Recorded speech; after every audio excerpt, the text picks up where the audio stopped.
I mean, I've been going to the same braiding shop on Fordham since I was 11. I found the rhythm of fingers twirling my hair into soil and blossom and named it my favorite beat. I say I'm from New York and I mean, I recite Hey Ma by Cameron and Dile al Amor by Aventura in my sleep. I mean, I dream of song. These be the gospel tunes that made black aunties and tias jump up in praise. I mean, La Pompa, the fire hydrant, was our baptism, and these streets are my church. I say, I began to count the pigeons, how they became holy in my chest too. You black-winged angel, you remind us all of flight. I mean, we dance to anything. The no music clap applies to all situations. It fills the void of disremembering. I say light feet, and we stomp hard, and we don't stay still. I say I'm from New York, and I mean, my high school didn't have a gym, or an auditorium, or a first week ritual that didn't involve a memorial. I mean, they keep trying to shut down my library to build a precinct in its place. I mean, I learned my poverty by learning other people's wealth. I say underfunded. I say we hungry. I say I am song. I say concrete palace. I say our mothers built this. I say my people are buried here, so it must be mine. I say I hold these bodies like the ground does, and I mean, I'm gonna make it home, mama. I mean, this city won't swallow me. I mean, this country can't pick me from its teeth. I mean, billionaires better make room for us. I mean, we gon' eat before we go. I mean, we coming. I mean, we here. I mean, if these city lights are our stars, then we not too far from them at all. I mean, if the pigeons can fly, then we can too. I say we black and brown and poor and trans and queer. We're eternal. We build, so we burn. It is cultural practice to refuse to die. Thank you.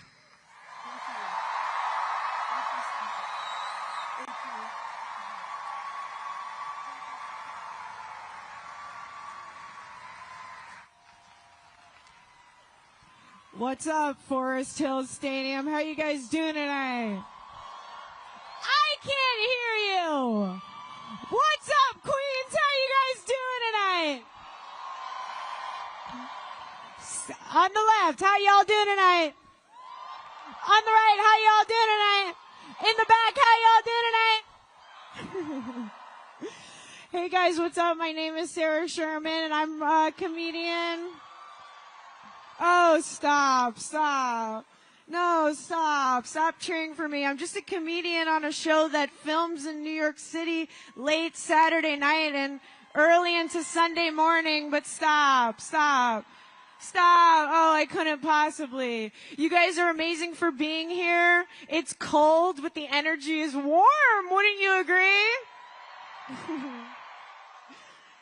And I'm here not to just get huge applause from you guys and pose for pictures. Thank you. Get my good side. Thank you. Get my good side. I'm here because I'm a New Yorker who pays rent in this city. And don't make me say it. I think the rent is too damn what? Make a lot of noise. Make some noise if your rent is too high. Make some noise if your apartment is the size of your toilet and 2 chairs stacked on top of each other. Make some noise instead of fixing the problems in your apartment, your landlord just paints over them. Make some noise if you're a millionaire and you want to pay my rent for a year. Okay, we got boo. Okay, so I'm getting a sugar daddy tonight. But you guys are amazing for being here. We have an amazing show tonight, and I'm so excited to be here to support the only candidate who actually wants to make the cost of living in this city actually affordable. The cost of rent is too high, and so is the cost of everything else, and everybody's so excited to be here. And did I forget anything else important I'm going to say? No, I'm just excited to be supporting Zohran Mamdani for mayor.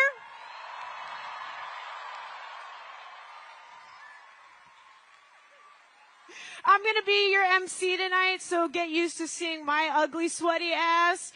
And I'm excited to be supporting a candidate who wants to make the city more affordable, and he's the only candidate who doesn't seem to be sweating all the time. So, are you guys ready for an amazing show? You can't even believe it! Thanks for coming. Stick around. I'll see you guys soon. Love you. Have fun.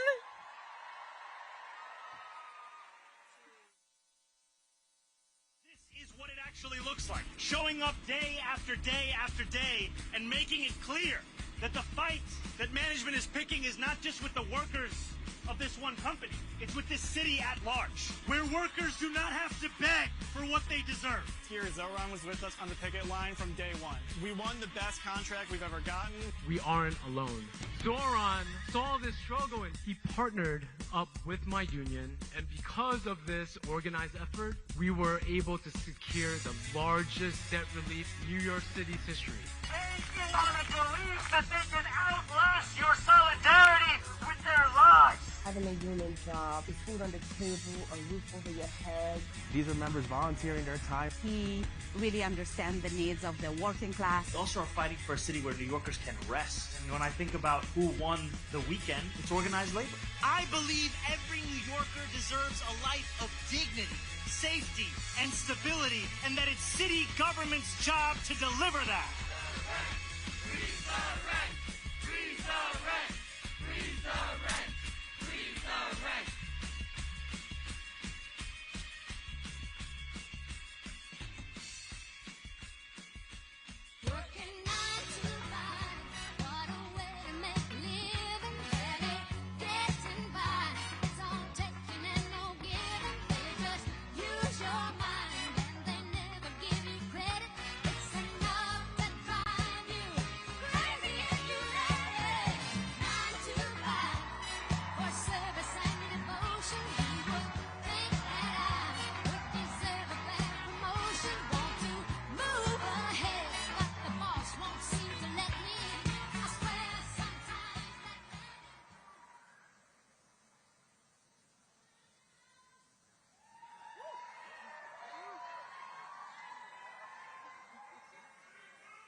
Hello, everyone. My name is Arturo Navarro Tresero. For 45 years, mi abuela was a member of 32BJ, cleaning the floors of Midtown office buildings. And now, thanks to my CUNY education, I teach sociology at Kingsborough Community College, CUNY, Brooklyn's only community college. For 4 years, I have been a member of PSC CUNY, the union representing 30,000 faculty and staff. Through my role as a student mentor to students and a member of union committees, I have seen firsthand that fighting together, our members change the lives of students and workers together. We have spent years fighting Trump's puppet Andrew Cuomo, who starved CUNY of resources and jacked up tuition for working class students. Now, we are facing extreme repression. Members have even been investigated, and some have lost their jobs for speaking up for Palestine. We fought Cuomo then, and we will fight these attacks now, together. So our union is fighting to elect CUNY champion Zohran Mamdani to be the next mayor, who will fight against Trump and who is fighting to build the people's university that New Yorkers deserve.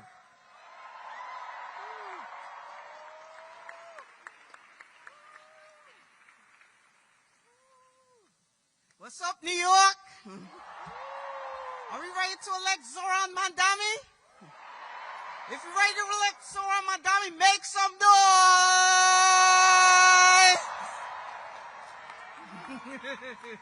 All right, my name's Clarissa Baines. I am a non-security officer at a major commercial building in Midtown Manhattan, and I'm organizing to win the union with 32 BJ. 32?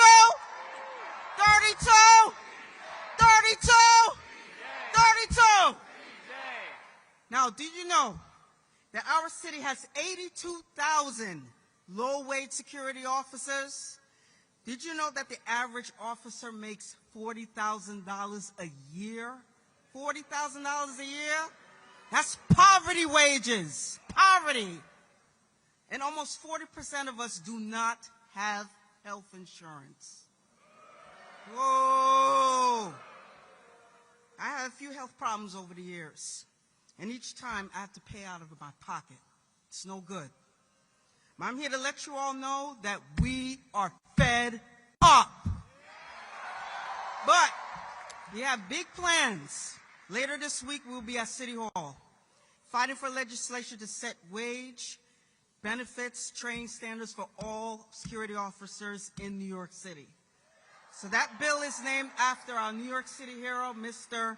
Alada Etienne. May he rest in peace. Our fallen security officer who gave his life while protecting others during a mass shooting in Midtown Manhattan. May he rest in peace.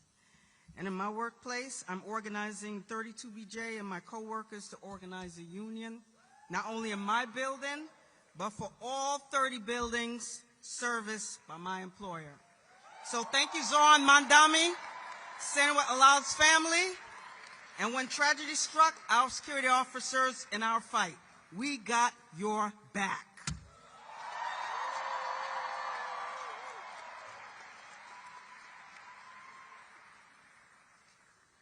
Hello, everybody.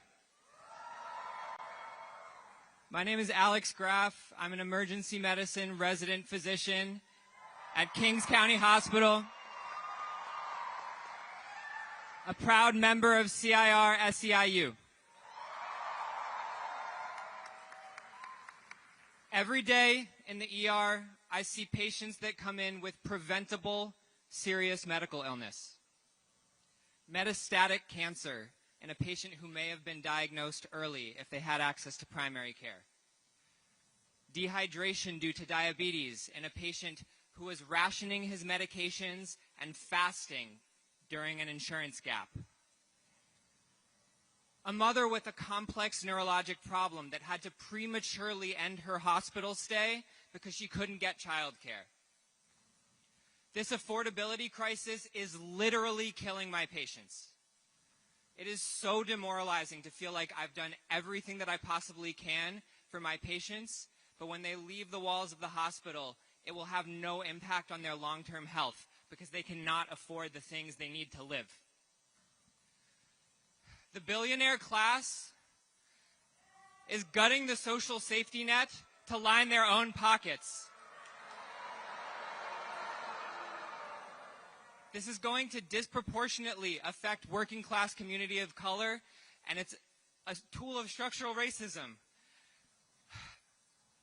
That is why we must build a healthcare system that is for people and not profit.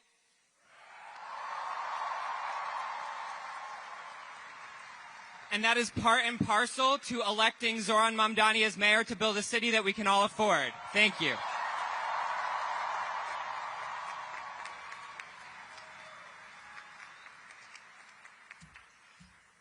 Good evening, fellow New Yorkers. My name is Debbie Feuerman. I'm a social worker at a community mental health center at Maimonides Hospital in Brooklyn. And I'm a proud member and a delegate of 1199 SEIU Union.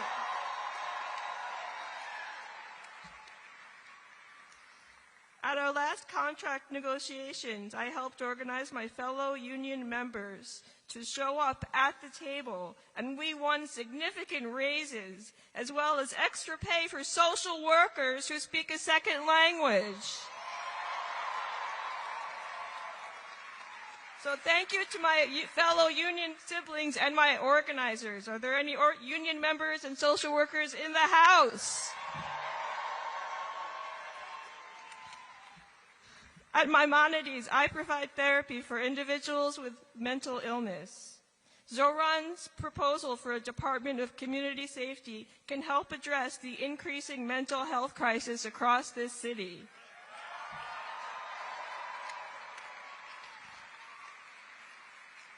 The police are not trained to work with people experiencing a mental health emergency. We have to keep everyone in our community safe, including the people experiencing a mental health crisis. Right? And I've learned as a social worker, individuals living with severe and serious mental illness like schizophrenia, they deserve and need empathy, connection to long-term housing and social services. So most of the people that we serve at Maimonides depend on Medicaid for care. So the mental health crisis is only going to get worse after the federal Medicaid cuts kick in if we do not act. And I'm proud to say, and if it matters, I happen to be Jewish. And yesterday, I proudly cast my vote for Zohran Mamdani to help us address these issues. Thank you.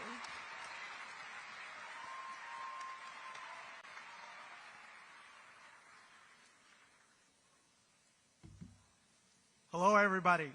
Thank you. My name is Jazib Udine. I'm a member of the United Auto Workers, or the UAW. Thank you.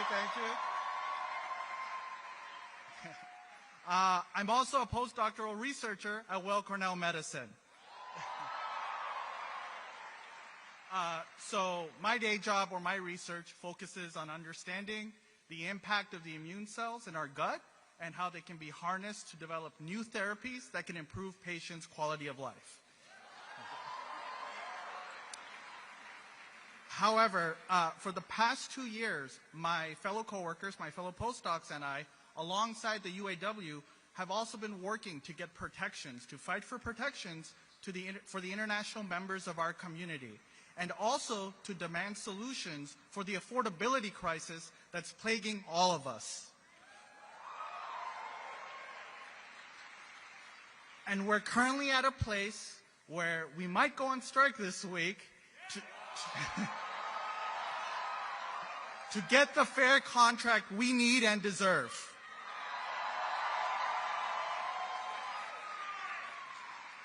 Our fight has only grown more urgent this year as the federal government attempts to slash funding for research institutions while simultaneously attacking the international members of our community.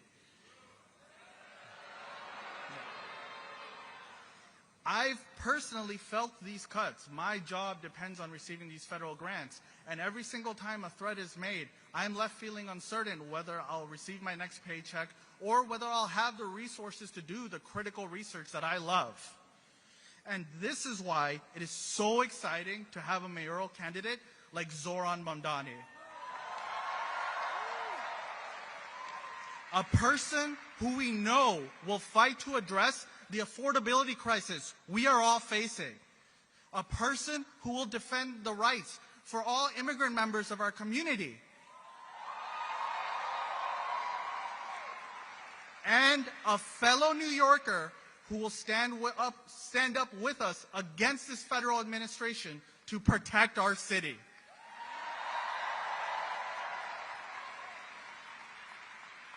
The UAW was the first union to endorse Zohran.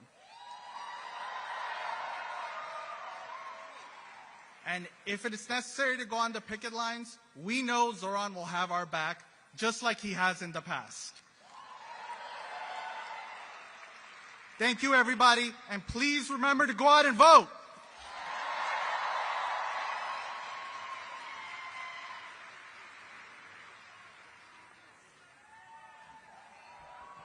Hi, everyone. First, I want to give some love to people who canvassed today. Let me hear you if you canvassed today. And shout out to my group in Chinatown at noon today. Now, I want to hear you if you are a city worker. City workers. Hey, in the house. And now, lastly, make some noise if you are an artist or an art worker. Hey! My people. My name is June Lei. For 6 years, I've been a member of District Council 37, the union that represents 150,000 workers who run the city where I was born and raised by 2 working artists. I am the secretary of Local 1502 at the Brooklyn Museum, where I produce public programs like the beloved free flagship series First Saturdays.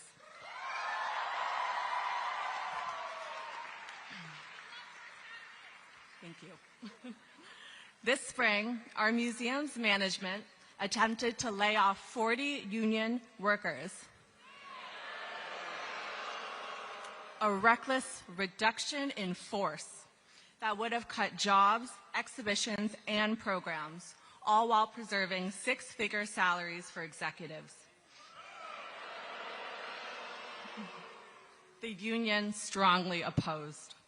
Alongside our sister unit, UAW 2110, we organized rallies and testified to City Council, who pledged us $2.5 million. With this funding, we saved our jobs. We protected our collections and our visitors, artists, musicians, writers, students, and children from Brooklyn and beyond. What I learned: no one but us will save us. Executives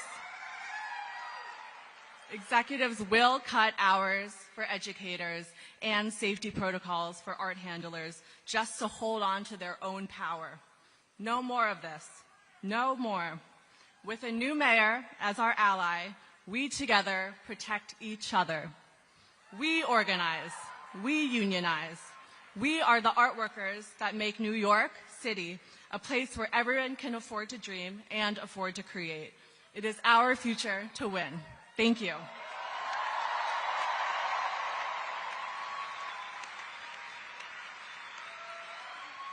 Hi, how's everyone doing tonight? Hello. My name is Kai Fritz. I'm a Starbucks barista, proud union member, and New Yorker, and I'm here today because I know that New York is not for sale. And I want to live in a New York for workers, not for corporations. Starbucks and its CEO, Brian Niccol, are the embodiment of corporate greed and oligarchy. Niccol was paid $96 million last year for just 120 days of work. That is 6,666 times what a barista like me makes. His wealth comes at the expense of workers like me, our health care, our rent, our grocery bills. This is a broken system, but we are fighting back, and we are fighting to win. Starbucks Workers United is one of the fastest growing union movements of this century. Over 12,000 of my union siblings have organized and inspired workers all over the world, and we are not backing down. Our fight for a fair contract is part of a larger struggle for dignity, for justice, and for an economy that works for all of us. Not greedy corporations, not billionaires, not oligarchs, for all of us. We know Zohran has our back and will be with us on the picket line if we strike, and we need all of you to join us too. No contract, no coffee. Zohran's fight is our fight. Workers need a mayor who will take on corporate greed and make the city truly affordable for all New Yorkers. And that is why I am proud to vote for Zohran on November 4th. Thank you.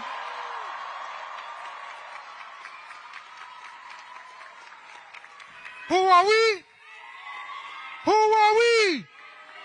Who are we? Yes, sir. My name is Curtis Bodie. I'm a proud resident of the Bronx, and most importantly, a proud union member of the Hotel, Gaming, and Trade Council, HTC. My union and I have fought tooth and nail to win the best wages, benefits for hospitality workers, and because of our contract, we was able to thrive through the hardest times.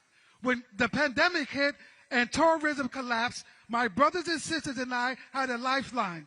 That contract is set to expire this July. And everything we work to do from now until the summer is to make sure we are ready to demand the wages, benefits, and protection we deserve. This fight will decide the future of 3,000 workers and their families for the next decade. And with so much on the line, we need a mayor to stand with us, not sell us out. That's why I'm proud to stand with my union and supporting Zohran Mamdani for mayor.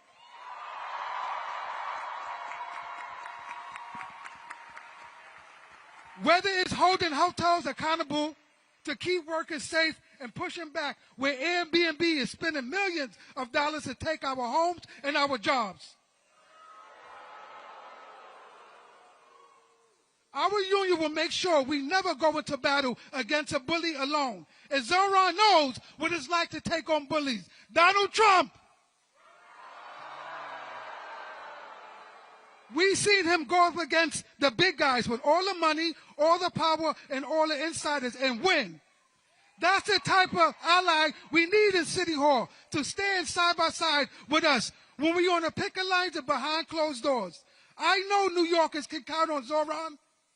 Now let us show him we can count on him and vote next Tuesday for Zohran Mamdani for mayor. Please put your hands together for a visionary leader and fighter for workers everywhere, SEIU President April Verrett.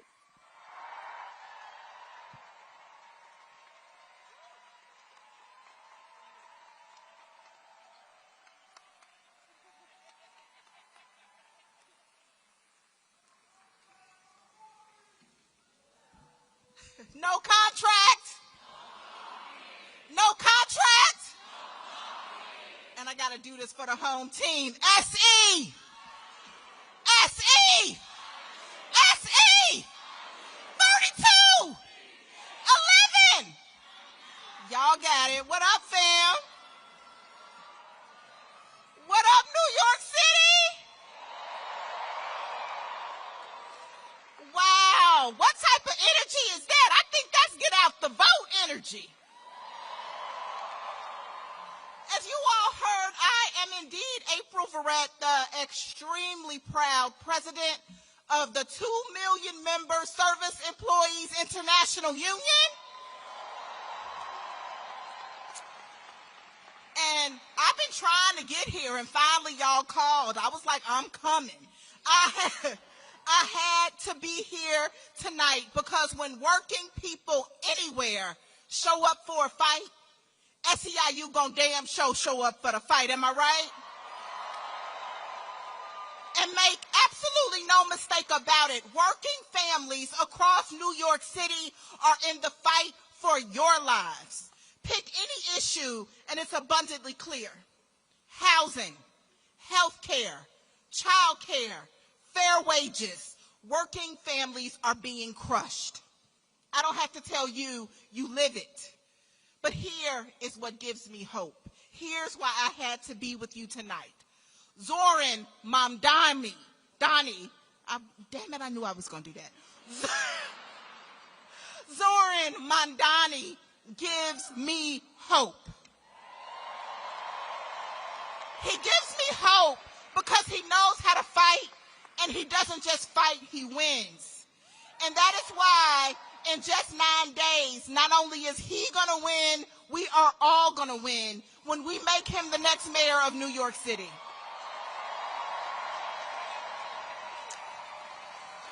And you all know far better than I, there's a lot to love about our dear brother Zohran. But one of the things that I love about him, he is not just a fighter, he is a believer. He believes in people. He believes that every New Yorker deserves dignity, opportunity, and the chance to lead and live a life of dignity and respect. When working people are backed into a corner, he does not look away. He doesn't look away, he looks for a way through. He's the kind of leader who listens when others dismiss us. He's the kind of leader who shows up even most of the time when others are uncomfortable. He's the one who's going to stand with the people until victory is won. And he knows that the cost of living is crushing working people in this city. But here's what makes him different. He doesn't throw his hands up and say, oh, that's just the way it is. He believes something radical. He believes that government can actually work for us. Not just for greedy billionaires, not just for developers, not just for hedge fund managers. He believes it is the people who make this city run, and it is the people who should share in the prosperity of this city. And another reason that I crush on our boy Z, somebody say, oh, you could just call him Z. Another reason that I crush on Z is because he carries a superpower. He carries radical imagination. Radical imagination. That is the courage to believe that better is possible, and not just believe it, but have the discipline to organize until you make it real. And here's why I get to crush on all y'all too. Because he's not the only one with that power. You got it too. It is our inheritance, radical imagination is. It is the force that carry people through every single crisis, every struggle, every fight for freedom. Radical imagination is what led enslaved Africans to dream of liberation when they never knew freedom. Radical imagination is what moved women to demand the right to vote in a world that told them to stay silent. Radical imagination is what drives workers to strike, to organize, to say no coffee, no contract, to organize security officers. Radical imagination is our power, it's our legacy, it's our inheritance, and it's ours to make our dreams come true. It's that same power, that same unstoppable force that is alive in this auditorium tonight. Can you feel it? Can you feel your power? Family, our charge in this moment is to remember that power has always has rested with the people. And when we organize, we make history. And history does not happen by osmosis, family. It takes work. It takes discipline. And it certainly takes love. It takes love. It takes love for each other. It takes love for your city. That is why, y'all, you got 9 days. 9 days to knock every door, 9 days to make every call, 9 days to bring every last voter into this movement. So when you leave this rally, get your phones out, text your friends, call your coworkers, get on that family thread, hell, call that ex. Yep, I mean it, call that ex, because this moment is too important for you not to. And I'll close with this. Zohran Mamdani will be the kind of mayor that wakes up every morning and works his heart out for you. He will work his heart out for better jobs, for fair pay, for better educational opportunities, for affordable housing, for better health care, for quality and affordability. and the protection of our rights and of our democracy. That's leadership, New York. That's the future we can build together. Let's finish strong. Let's go get it.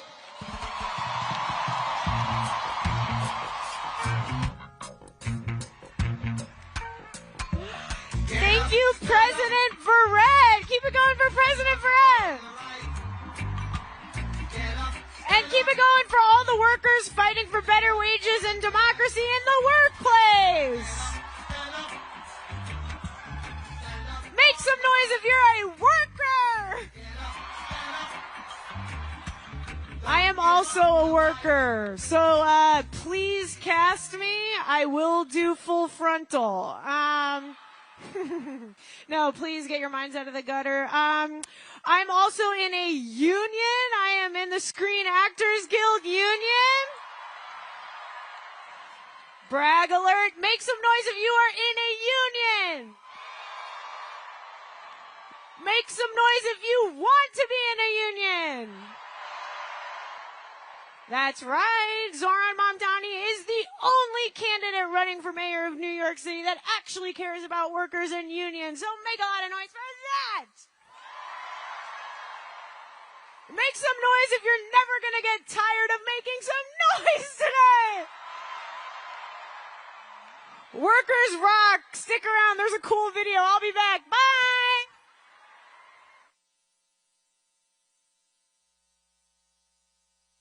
Let's see, where is next?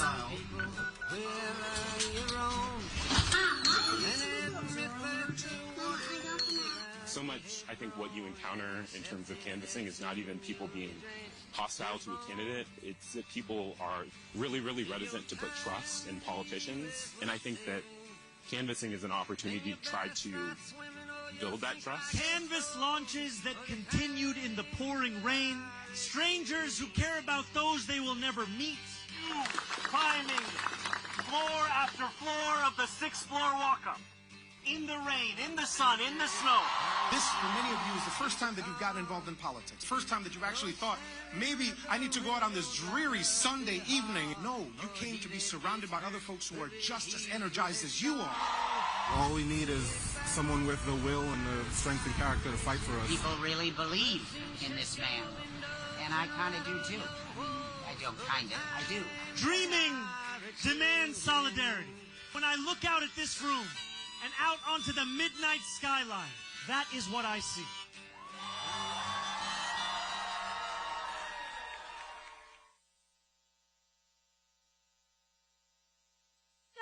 Our socialists in office from the Democratic Socialists of America. Senator Julia Salazar, Assembly members Claire Valdez, Marcella Matenis, Sarah Hannah Strethsha, and Emily Gallagher, and City Council members Alexa Aviles and Tiffany Caban.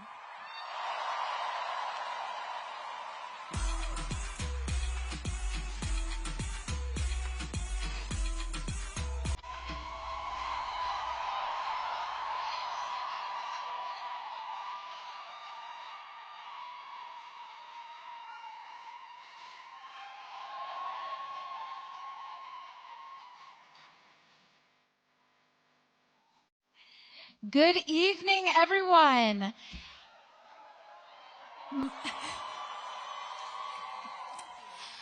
I am New York State Senator Julia Salazar. In 2018, I became the first Democratic Socialist elected to our state legislature in nearly a century.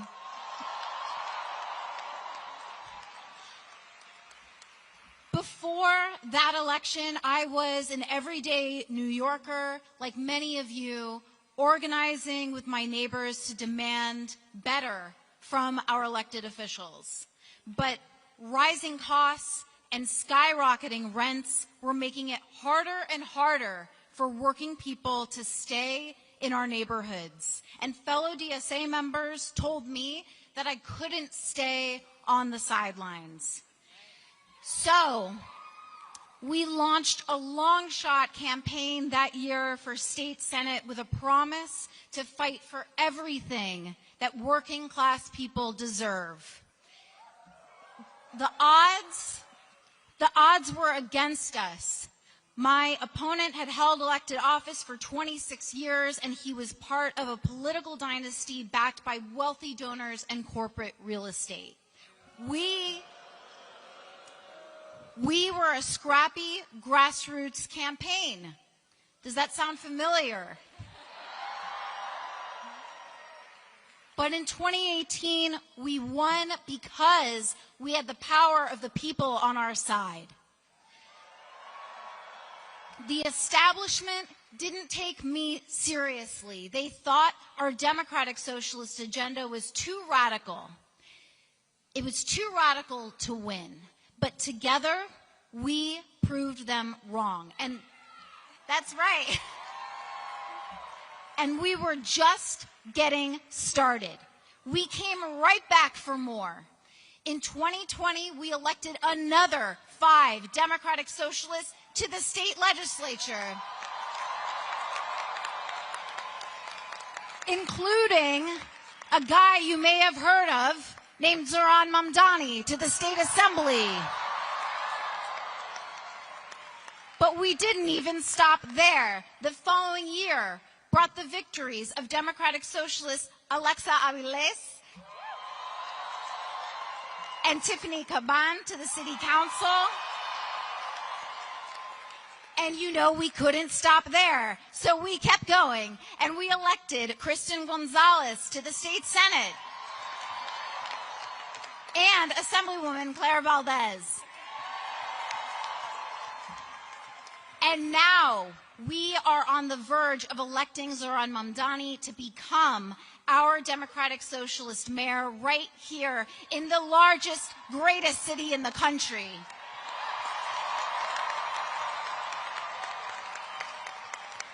This incredible campaign demonstrates that we not only have the people on our side, but our movement has grown. Is it radical to demand that billionaires finally pay their fair share of taxes? Is it radical to fight to abolish ICE?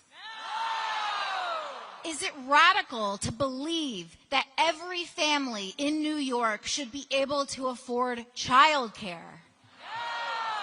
These are the demands we must make to build the future we dream of into a reality. New York City, are we ready to elect Zohran Mamdani as our next mayor? Are we ready? Are we ready to tax the rich, to fund universal child care, and make our city's buses fast and free? Zohran's vision for New York is one that is affordable and dignified for everyone. Families won't have to choose between childcare and paying the rent, where our neighbors aren't punished for speaking out against a genocide in Palestine. On November 4th, we will remind the elite once again that we have the people power, and we will give Zohran the mandate he needs to lead our city. And after we secure this election day victory, you can continue to build with us by joining DSA.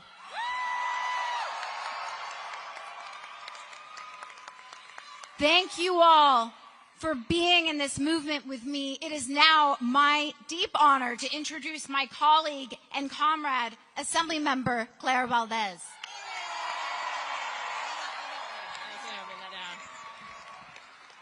Okay, hello, hi Queens. 6 years ago, I joined DSA because I saw power in our movement. I saw organizers like Julia Salazar and Alexandria Ocasio-Cortez take on political dynasties and big money and win.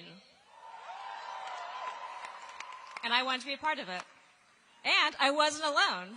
I'm standing here with so many of our electeds that we've managed to get across the finish line against incredible odds over the years. One of them, not on stage yet, Zohran Mamdani.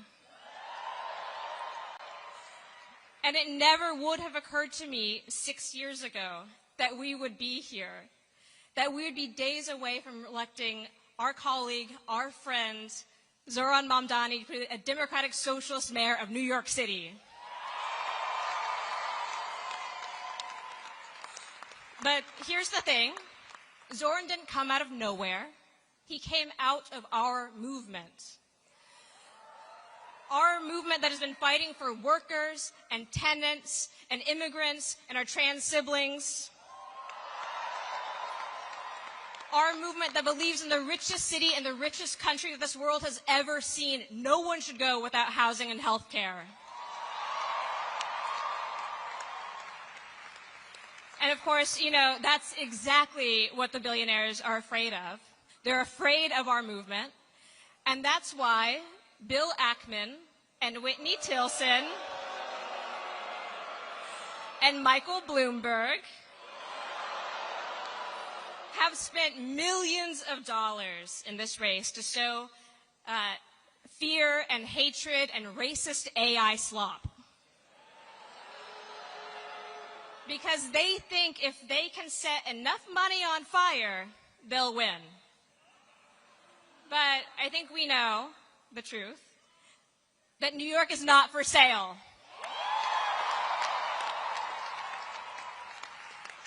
But friends, our work is not done, and unfortunately it's not even done on November 5th. Ours is a lifetime commitment to fighting racism, to fighting billionaires, to fighting fascism. And if you are here tonight, and if you have been knocking on doors with us, you are part of that movement. And so I'm going to make the same ask that my friend just made. Will you take the step I took 6 years ago and join DSA? We're taking down names.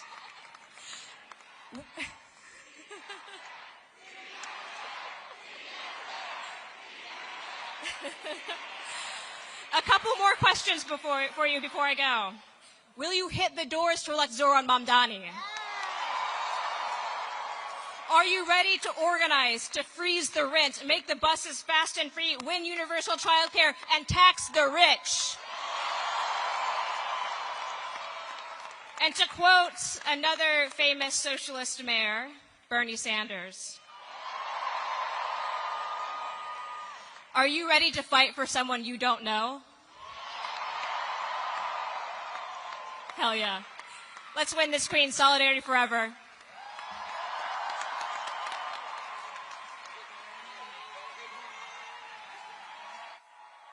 You know him. You love him. Please give it up for New York City Comptroller Brad Lander.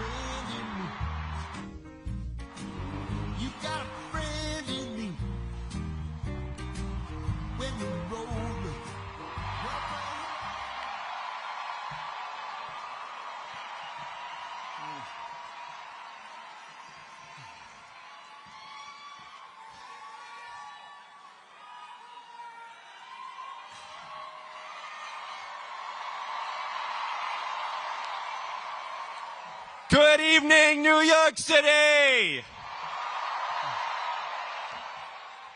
I'm Brad Lander, the New York City Controller, also known as your second choice in the primary. That primary gave me a front row seat to see this powerful coalition that Zohran is building and then to become part of it. Watching Zohran up close, I got to see how hungry New Yorkers are for a city they can afford, where everyone is welcome, and with a leader who inspires us. So, when the opportunity to cross-endorse arrived, I knew just what to do. For starters, we had to send that corrupt, abusive bully Andrew Cuomo back to the suburbs. I said it on election night, and I can't wait to say it again next Tuesday. Good fucking riddance!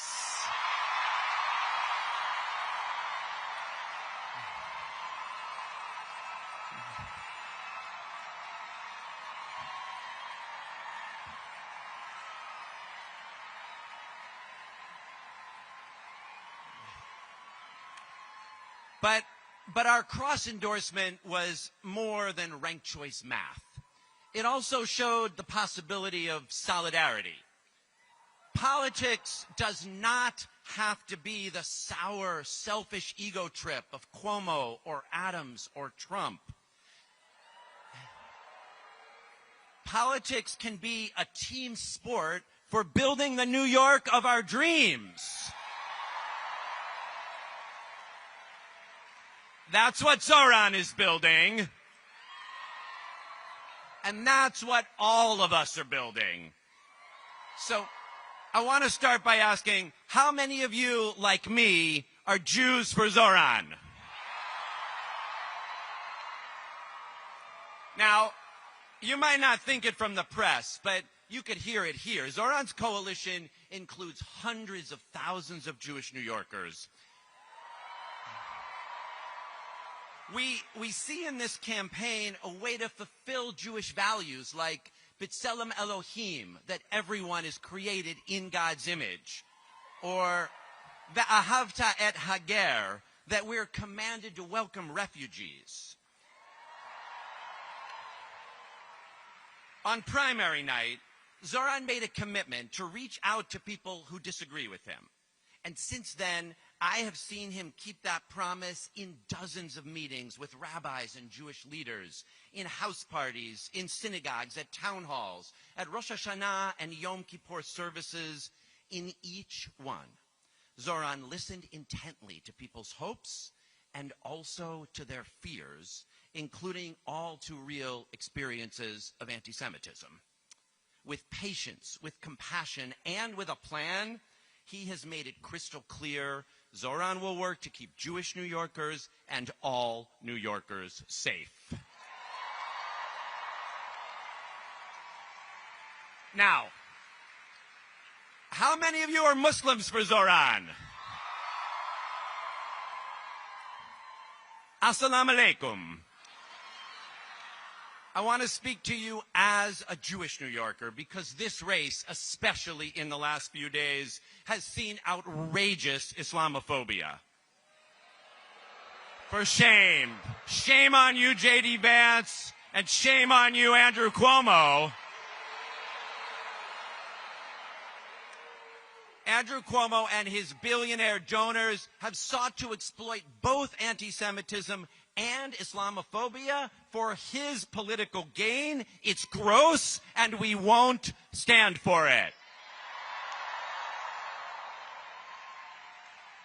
Jews and Muslims will not be divided against each other. Our safety, our freedom, our thriving is bound up together. And that's true in New York City, and it is also true in Israel and Palestine. Israelis will not be free and safe until Palestinians are free and safe. And that's why, even though this is a municipal election, we demand the end to the genocide in Gaza.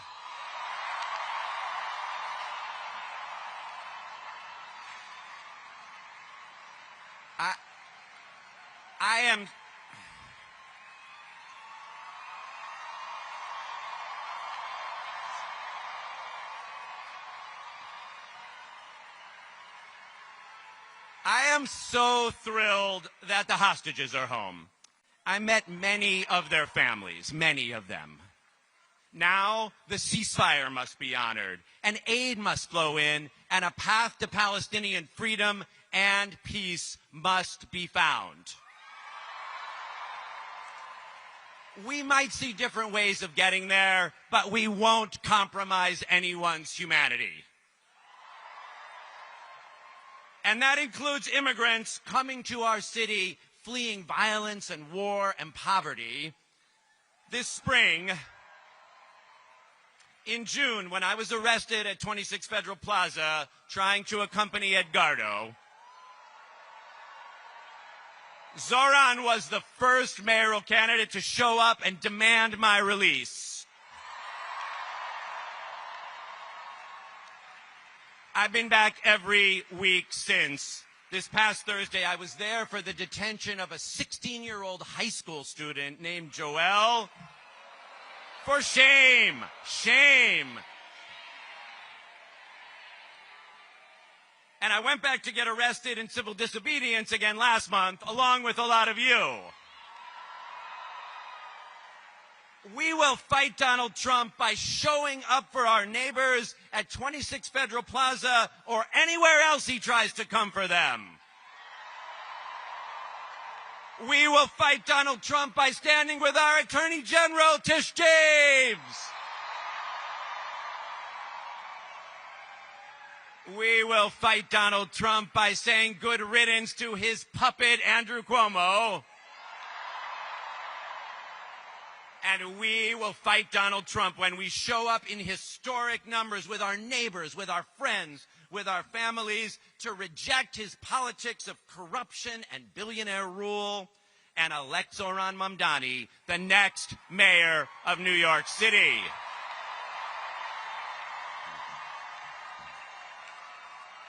Because it's not Donald Trump versus Zohran Mamdani. It's Donald Trump versus New York City. With Zohran as our mayor, we'll show the world that we know what it means to wake up every day with that copper-plated statue in the harbor, reminding us what it means to be New Yorkers. And that work won't stop at the boundaries of the 5 boroughs. We'll take that fight to Albany to win the resources working people deserve.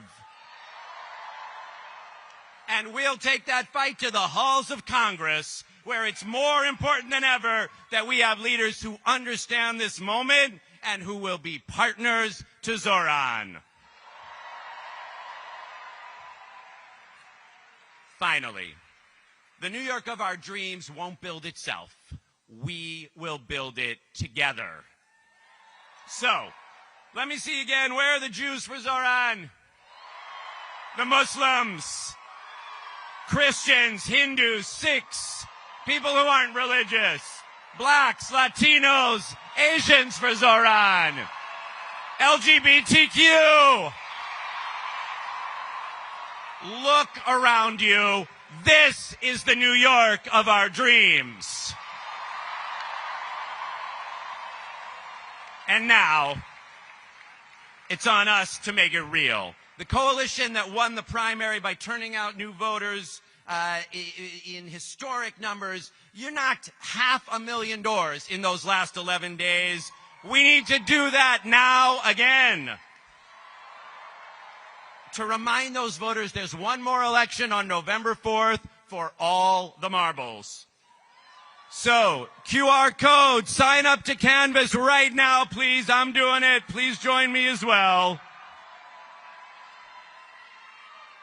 Our sages say, Kol ha'olam kulo gesher tsar me'od. All the world is a very narrow bridge, and the most important thing is not to be afraid. So let's canvass, let's vote, let's cross that bridge together. Let's elect Mayor Zohran Mamdani. Let's build the New York of our dreams. Thank you very much.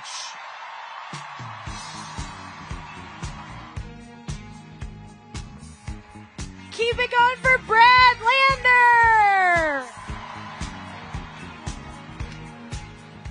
Okay, guys, here's the thing. Brad Lander is really serious about canvassing. Are you?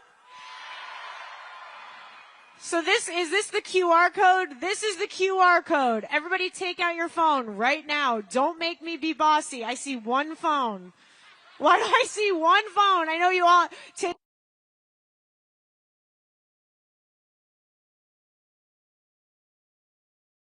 until every single person takes out their phone, does the QR code. I don't know how to do that, but you all do. And sign up for canvassing, because how many days do we have left? Is that true? Are you going to canvass tonight after this? Right. Is everyone, I'm going to wait until you all sign up to canvass. Sing with me. Stand clear of the closing doors, please.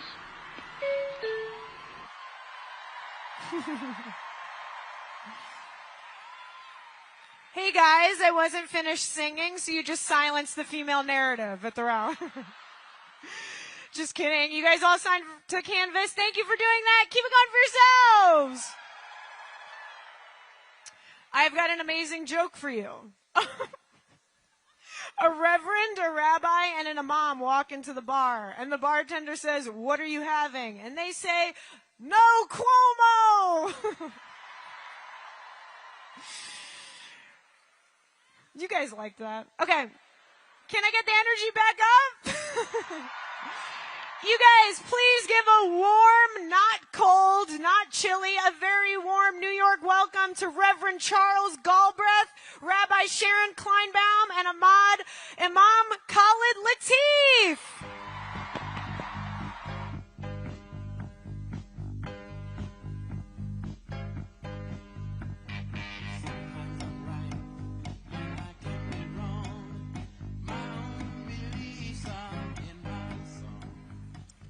Good evening. My name is Khalid Latif. I'm the director of the Islamic Center of New York City and a proud member of the Muslim Democratic Club of New York.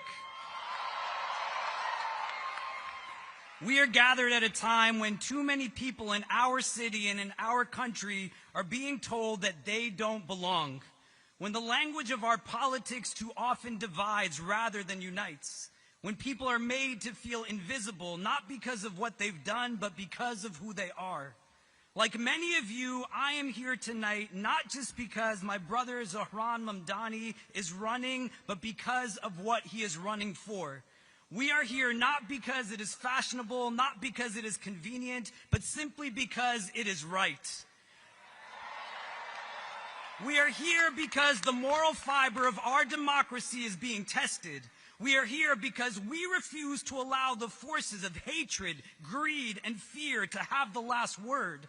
The vitriol and bigotry that has unsurprisingly and unfortunately spewed itself from commentators, politicians, and political opportunists is the same tired Islamophobic rhetoric that has plagued our nation for decades.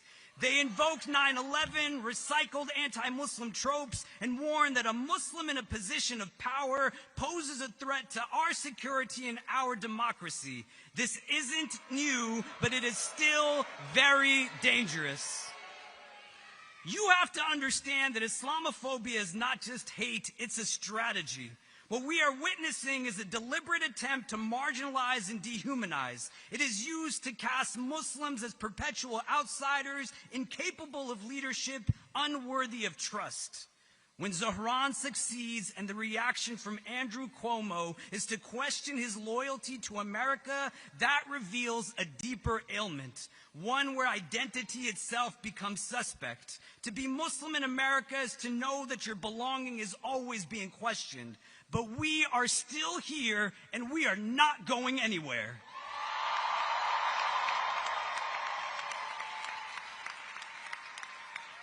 The same forces that target Muslims are also targeting immigrants, the working class, the homeless, black and brown people of all kinds. Really, anyone who comes from underserved and underprivileged backgrounds, especially those amongst them who dare to speak truth to power.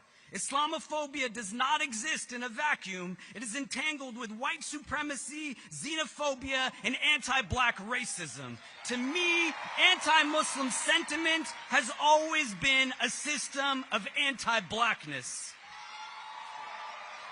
To those peddling hatred in our political discourse, you should know that democracy thrives not on fear, but on radical empathy. It demands we trust one another, respect our differences, and elect leaders who reflect our collective identity, not just a narrow majority. And there is no doubt that those who believe in Zohran's leadership come from all walks of life. To everyone who is not a bigot, remember that we are stronger when we include and not exclude. Zohran's victory will not just be a political milestone. It is an invitation to dream bigger, to love braver, and to live up to our city's promise. We do not need to become what they fear in order to defeat them. We simply need to keep showing up with our hearts, our feet grounded, and our collective voice strong and unwavering. This is our city too, and we all belong here. We are here to say that justice is not just a slogan, it is a struggle. That love is not just a sentiment, it is a commitment. That every human being, no matter their faith, their color, their gender, their income, or their immigration status, has infinite value and unshakable dignity. That affordability is not just about rent checks and price tags. It's about whether ordinary people can live with stability, with joy, with hope. That a democracy that allows corporate greed to dictate who gets a home, who gets health care, who gets to dream, that is a democracy on life support. We may not have all the money, but we have a movement made up of the people. And when the people move, the ground beneath injustice begins to shake. When the people move, the walls built to divide us, they crumble. When the people move, the impossible becomes inevitable. To my brother Zohran Mamdani, keep showing them who we are by showing them who you are. We are with you every step of the way, and we know that your victory will not just be yours, but ours. It will belong to every family fighting to stay in their home, every worker demanding dignity, and every young person daring to dream of a fairer world.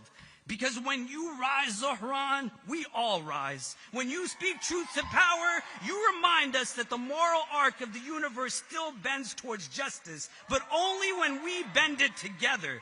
So let's keep bending. Let's keep building. Let's keep believing. This is our city. This is our moment. And this movement is what New York City should look like.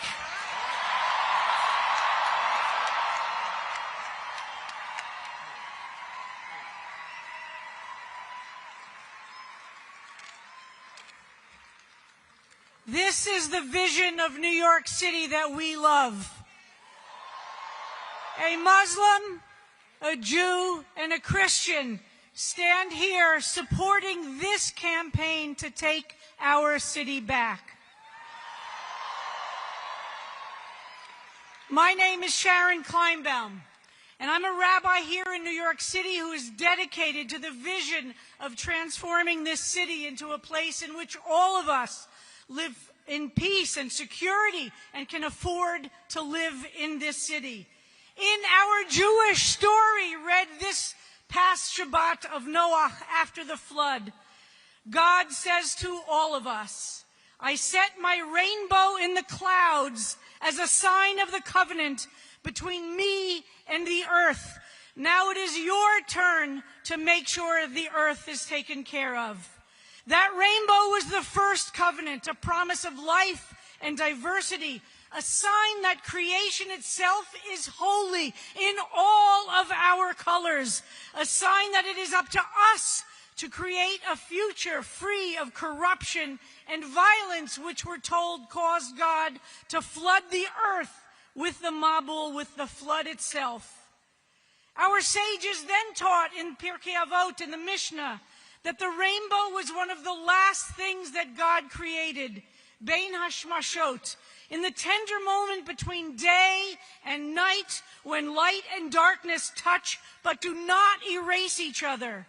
That's the spiritual hour New York City lives in all the time, between light and shadow, wealth and poverty, despair and hope. And it is in that in-between place that holiness is born. Centuries later, two Jewish sons of immigrants, Yip Harburg and Harold Arlen, dreamed another rainbow into being. There was no rainbow in the original Wizard of Oz.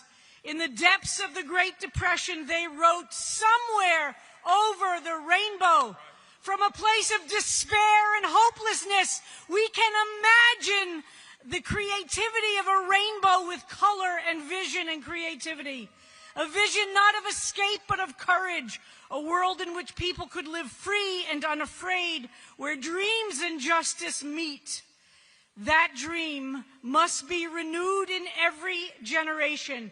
And we need leaders like Zohran Mamdani to help us keep imagination and creativity alive, to dream of the future and work hard to make it happen.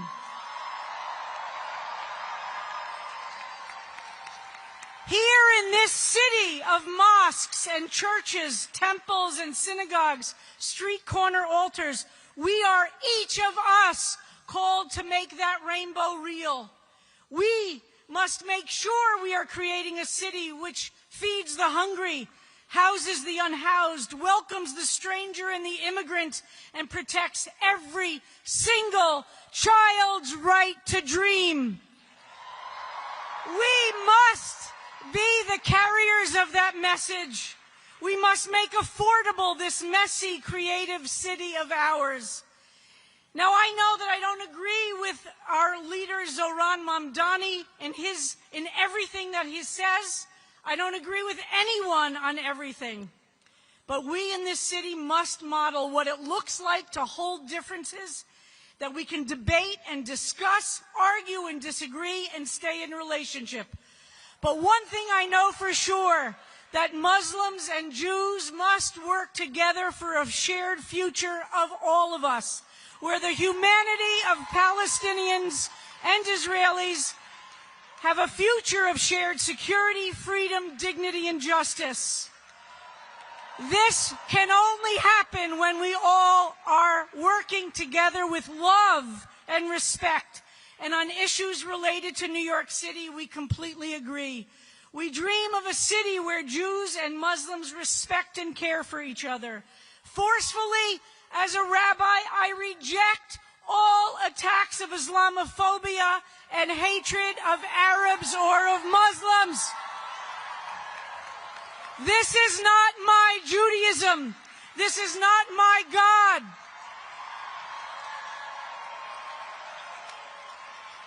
Together, we must reject all these attacks of Islamophobia and anti-Semitism. We need each other.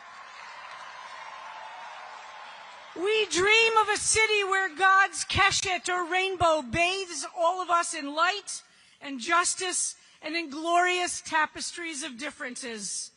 And we always pray to remember that joy itself is an act of spiritual and political resistance. As a rabbi, I am grateful to Zohran for his commitment to fight anti-Semitism, for his commitment to protect all houses of worship, and to take seriously the fear that many Jewish communities live with. We dream of a future, and we make it real every day with our passionate commitment rooted in faith, relationships across all kinds of differences, and the leadership of Zohran Mamdani to take all of us and our city into a new future. Thank you.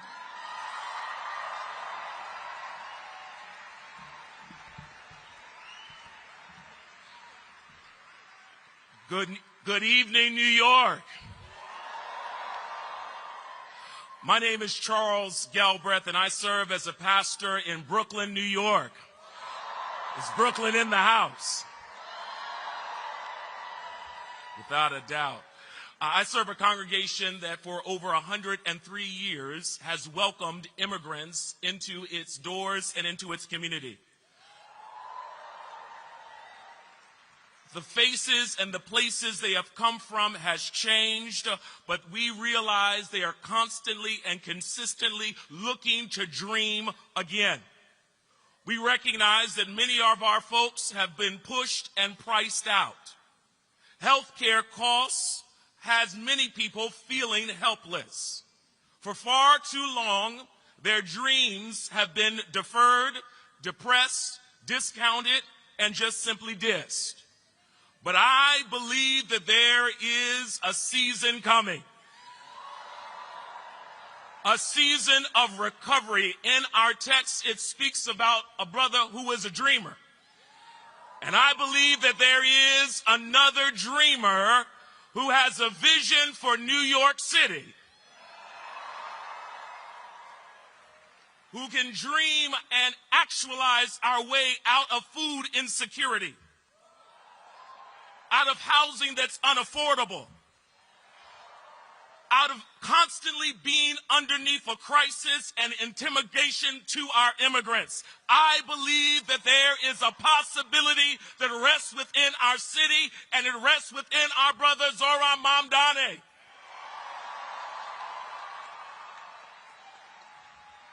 In my sacred text, there's a story and narrative of Jesus where he sees folks who are hungry.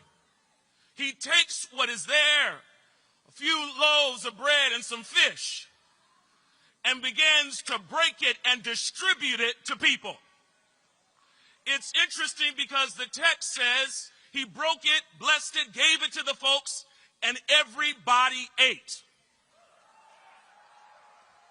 I believe it's possible to have a city where everybody can eat. Whether you've been here for 2 years or 22 years, everybody can eat. Whether you ride the 5, the 2, the 1, or the A, everybody can eat. Whether you live in beautiful Brooklyn, the bustling Bronx, money-making Manhattan, Staten Island, or Queens, everybody can. Whether you come from here or from Haiti or from somewhere else, everybody can eat. Let's get together as one so that this entire city can be a place where everybody can.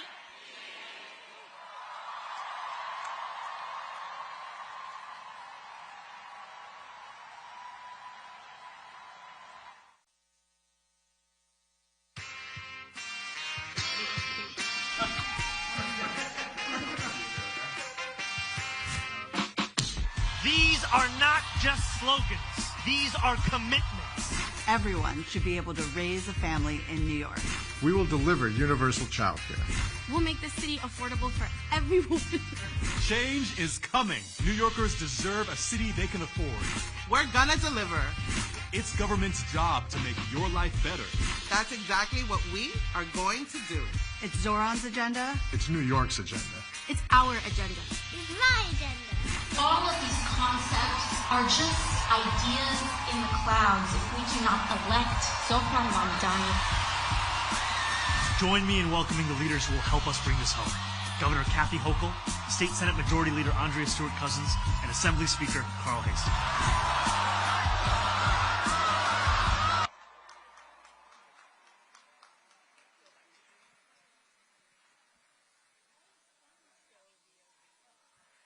Please give a warm welcome to our greatest allies in Albany, partners in delivering our affordability agenda, Speaker of the New York State Assembly, Carl Hastie, Leader of the New York State Senate, Andrea Stewart-Cousins, and Governor Kathy Hochul.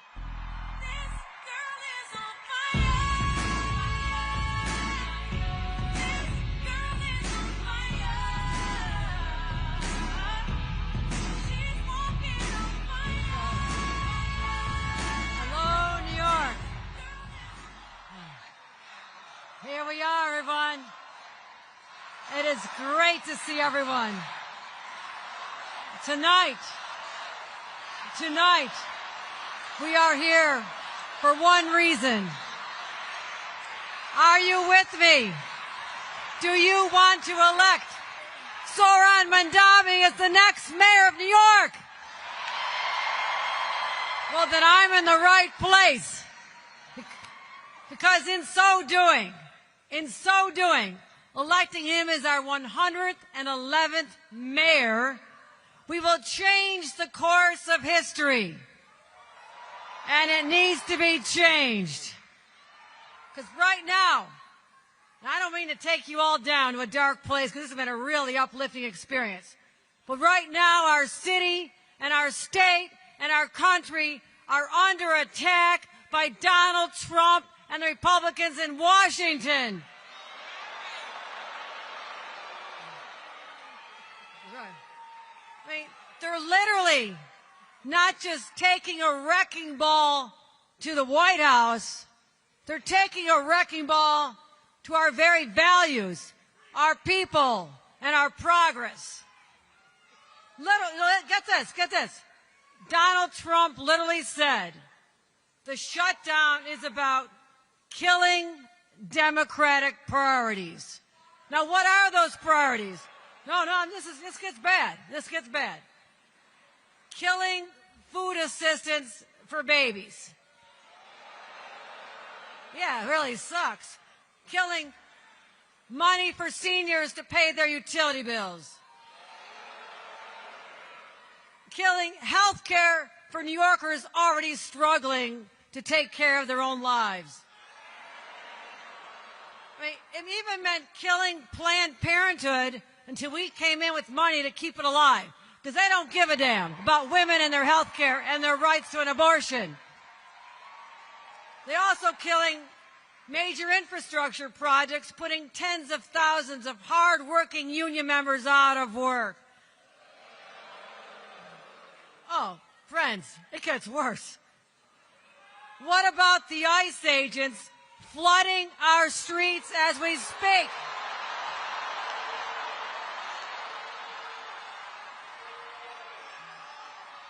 Canal Street, Queens, the Bronx, they're everywhere, and they're terrorizing innocent people.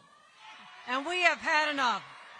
Now Donald Trump says, oh, we're going after the worst of the worst, the baddest of the bad. They're splitting up families. And let me tell you this actually happened. They took away mothers of babies who were nursing them and separated them. This is how cruel they are. Okay, how do you top that? Now, no, it continues. It's going to continue. It's all bad. Now, they're going after our Attorney General, Tish James. They go after Tish James, they can come after any of us. But here's what they did not count on. Here's what they did not count on. They always forget this about us. When we get punched, we fight back, and we fight back hard. We don't just fight, we win. Because time and time again, New Yorkers have been knocked down, and we get up stronger, louder, and more resilient than ever before. So I'll be fighting every day with my partners on the same side, Andrea Stewart-Cousins, and our Speaker, Carl Heastie. Give them a round of applause.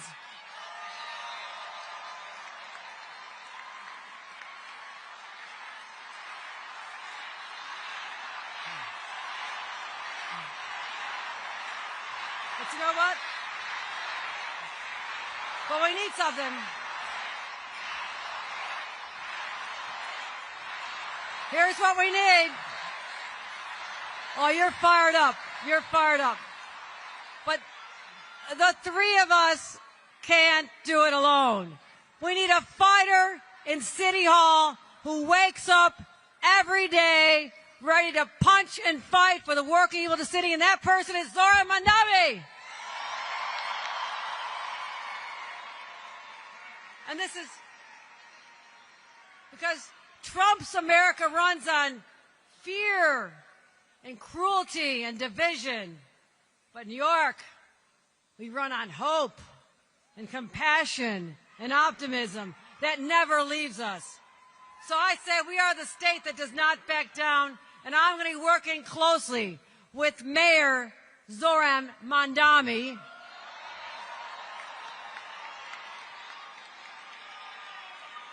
But you know what?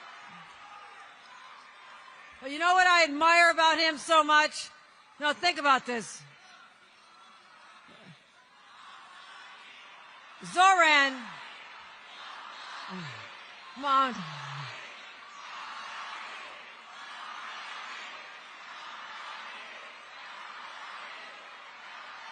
But you know what you should take inspiration from?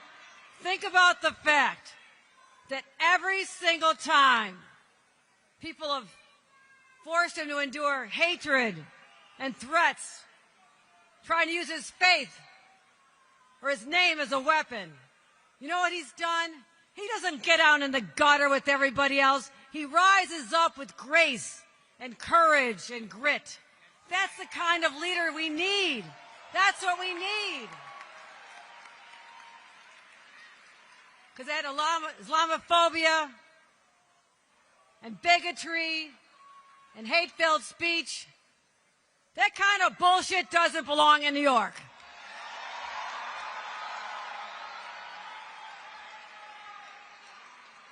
And I see in him someone who sees a New York that is affordable, because we want to live here. We want families to grow here. We want them to prosper. So we need more housing. But you know what? Here's something I can tell you about personally. New York's first mom governor, we need more child care. And it has to be universal. Child care for everyone who wants it.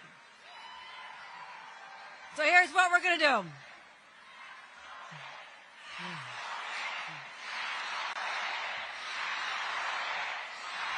Well, this crowd is fired up.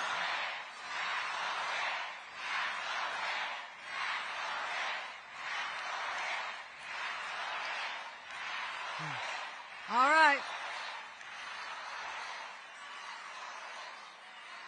I can hear you.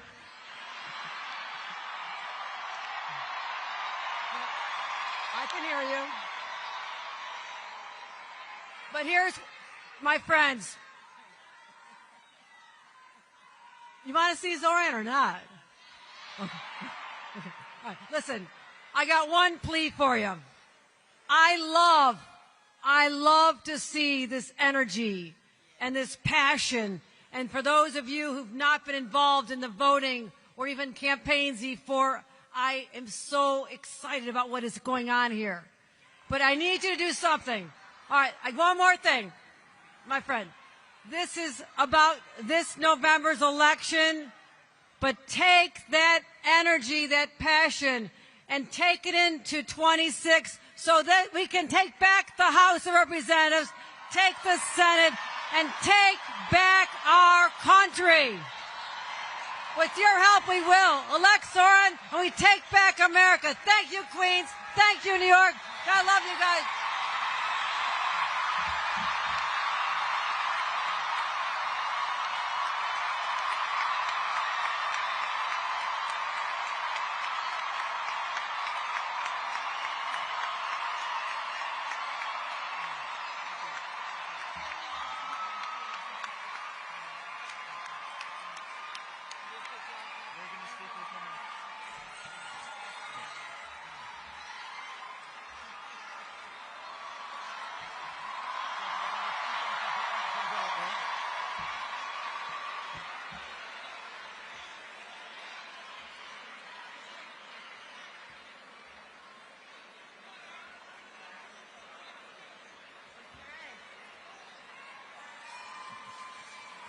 Well, good evening, everyone. I'm Carl Hasty, New York State Speaker of the Assembly, And I have personally witnessed the profound impact that government can have on the lives of everyday citizens, particularly here in New York. And I come to you today not only as the first black speaker in the history of this state, but someone who calls this great city to home, namely the Boogie Down Bronx. That's why I'm proud to support my colleague and my good friend Zohran Mamdani to be the next mayor of the city of New York. We are living in an era where it's just too tough, where actions speak louder than words. Change makers are taking center stage, determined to bring about necessary transformations that will improve our communities. I need y'all to repeat after me. We deserve an affordable city. We deserve affordable city. We deserve an affordable city. We deserve an affordable city. All right. And as a supporter of Zohran, a candidate whose name has become synonymous with the fight for affordability in a city plagued by high inflation, I am deeply committed to this cause, and I stand behind him today. It's a cause that every single one of us has had to grapple with as we walk the aisles of the grocery store, as families seeking adequate care for their children. In a city not only run by coffee, but a reliable and accessible public transportation system, we've witnessed the stark reality of how many New Yorkers rely on these services with simultaneously struggling to afford these fares. During Zohran's 10 years assembly, I hear you guys, I've collaborated closely with him to prioritize the needs of everyday New Yorkers. Together, alongside the Assembly majority, we spearheaded initiatives to pilot a free bus route in every borough, providing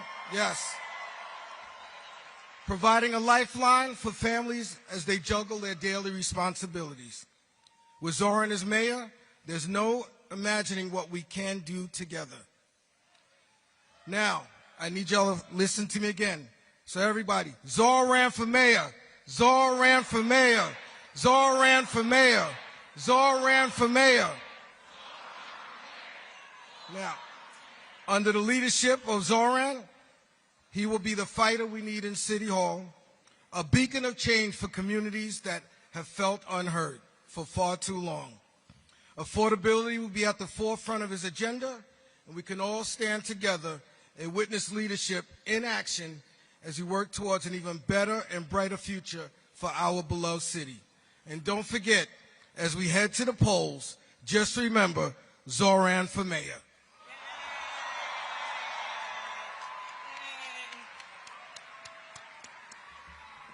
Good evening, New York. I love what I'm feeling here. We're going to win this, right?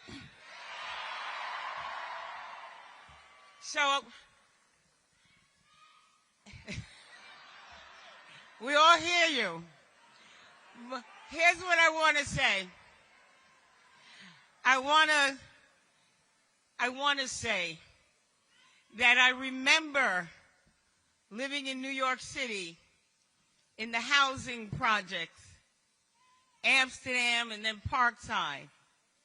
I remember having a child and needing daycare. I remember making $7,900 a year. And they told me that I was making too much.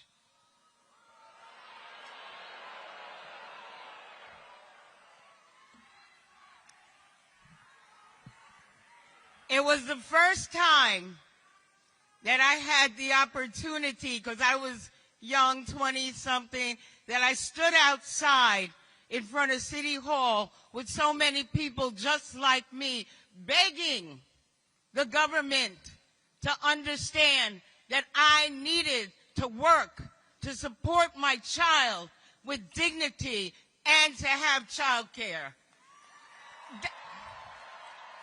They didn't hear me. Fortunately, my mother stepped in, so I was able to continue work. This is a story that in 2025 still exists. It is a story of unaffordability for the things that we need every single day. However, we have Zohran.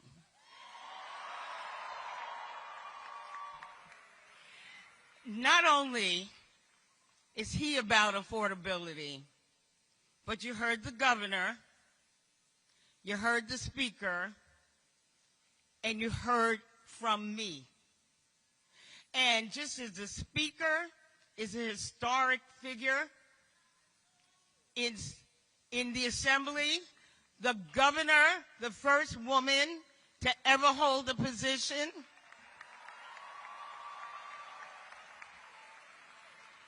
and I am the first woman to ever lead a conference in the history of New York State.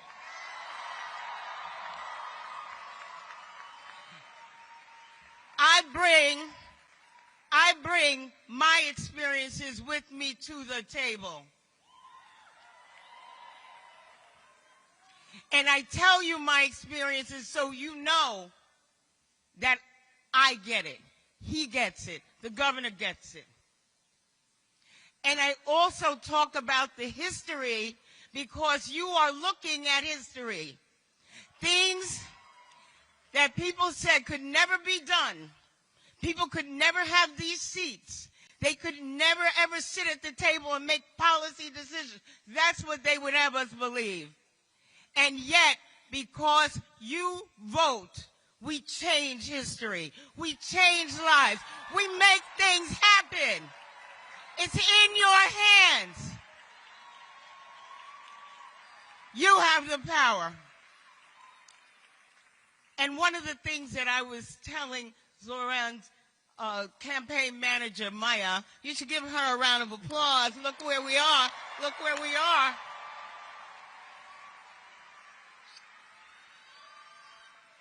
Is that the first time I ran for Senate, I lost by 18 votes. 18 votes. In the longest race in history, they told me for February the next year that I lost by 18 votes. And look what happened. But I don't want you to, I want you to learn from what happened to me. You get out there. Do not rest. Do not stop. Knock on every door. You saw the QR code. Canvass, knock, and get people out there to vote because we don't have another chance. We can't miss this chance.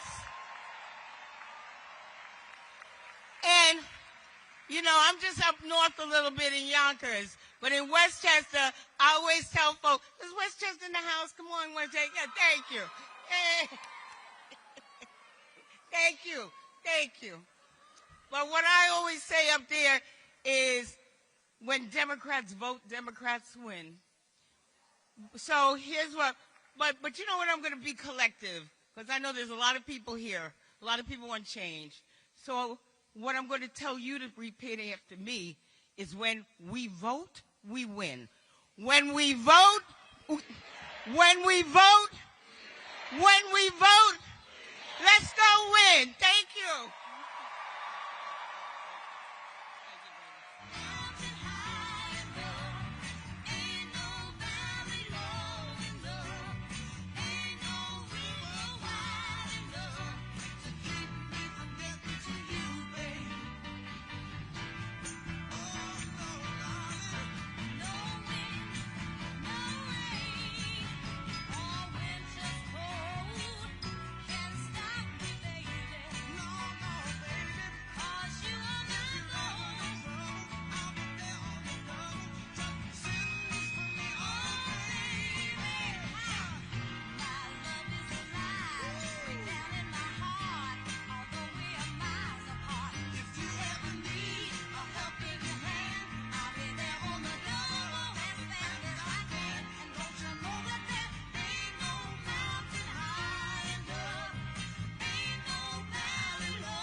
Thank you, Governor Hochul, Speaker Hasty, and Leader Stewart Cousins.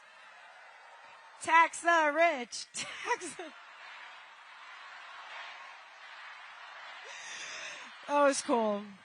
You know, if you think about it, they were all former coworkers with Cuomo in Albany. And think about how bad you have to be at your job if all of your former coworkers get together to complain about how bad you were at your job on stage in a stadium full of people. You guys have been amazing tonight. You're never going to see me again after this, so please get... Oh, I know, it really stinks. But our headliners are coming on soon, but before they do, is everyone scanning the QR code to sign up to Canvas? Okay, on the count of 3. So I'm going to say 1, 2, 3, and you're going to say, Sarah, I promise I will canvas and I will talk to my weird parents and my neighbors to get Zohran elected. Okay, you remember all that? 1, 2, 3.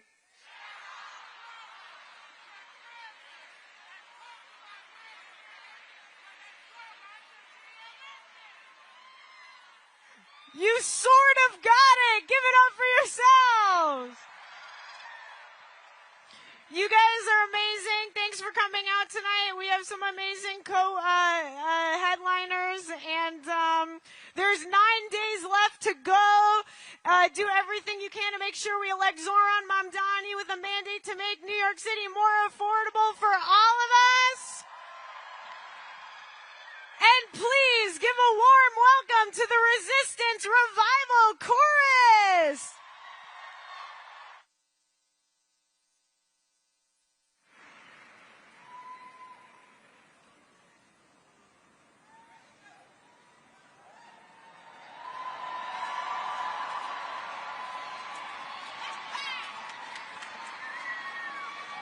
Hello, everybody. We're here to sing. We are the Resistance Revival Chorus! We got a lot of friends with us on stage tonight.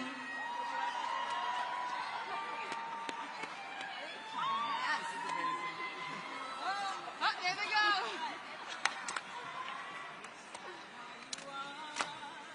Which side are you on?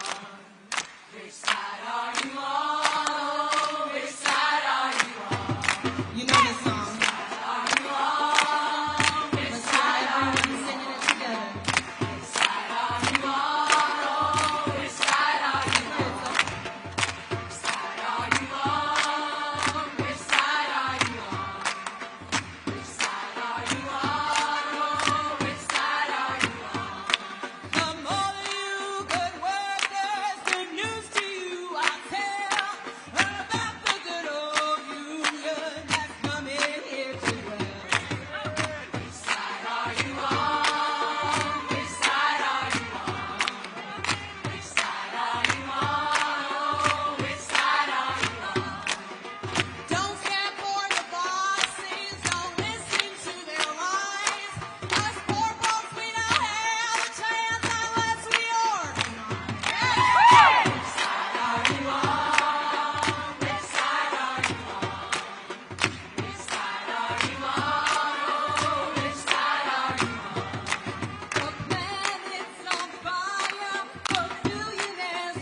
Bernie.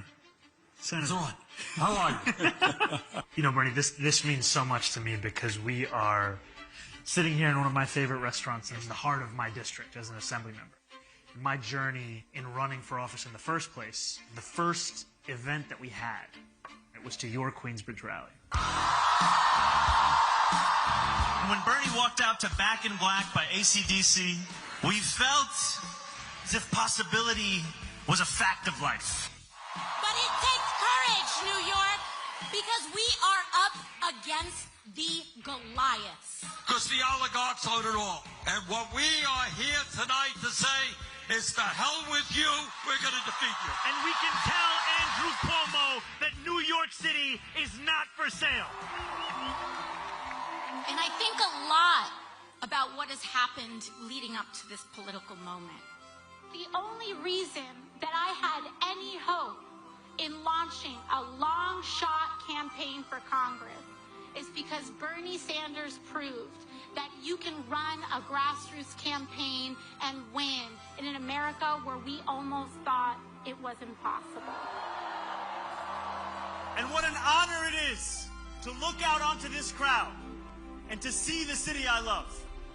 At New Yorkers who, amidst this despair, have continued to believe in a world better than this. And I will tell you, New York City, if we can change the page in the biggest and best city in the United States of America, we can change the page in our country too. With every block walked, you have refused to normalize a politics of cruelty, of greed, of exploitation. I want you all to take a look around and find someone you don't know. Maybe somebody who doesn't look kind of like you. Maybe somebody who might be of a different religion than you. Maybe they come from a different country. My question now to you is, are you willing to fight for that person as much as you're willing to fight for yourself? Nobody is an island into himself or herself, right? We all got it from somebody else, and I got it from other people, and they got it from somebody else. And, you know, the fight for justice has gone on for a few thousand years. Bernie said something to me that we are all in this struggle because someone brought it to us. But he also said, not me, us.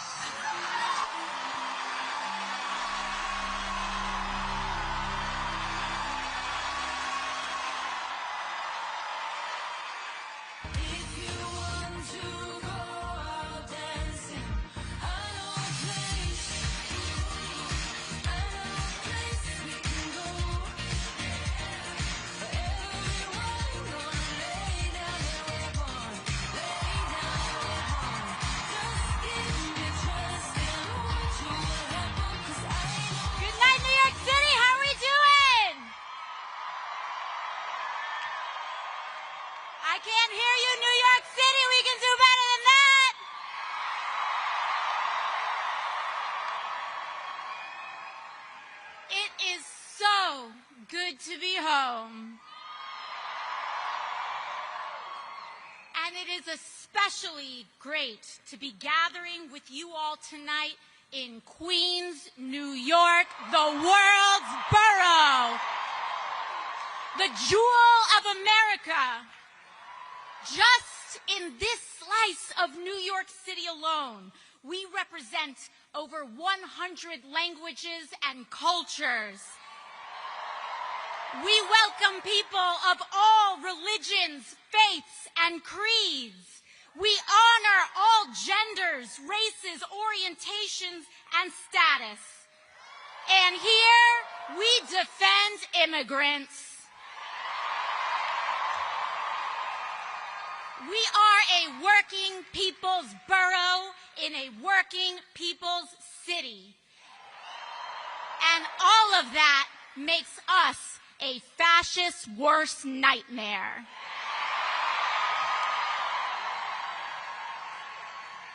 Queens, we gather here today at both a perilous moment for our country and on the precipice of hope for our city.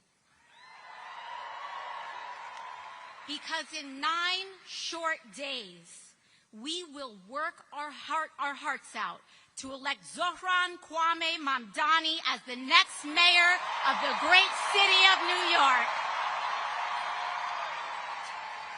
And it is going to take all of us. But to be honest, it always has. That we are all here in this moment, during this time, is not a coincidence. And it is also not a coincidence that the very forces that Zohran is up against in this race mirrors what we are up against nationally. Both an authoritarian, criminal presidency fueled by corruption and bigotry and an ascendant right-wing extremist movement.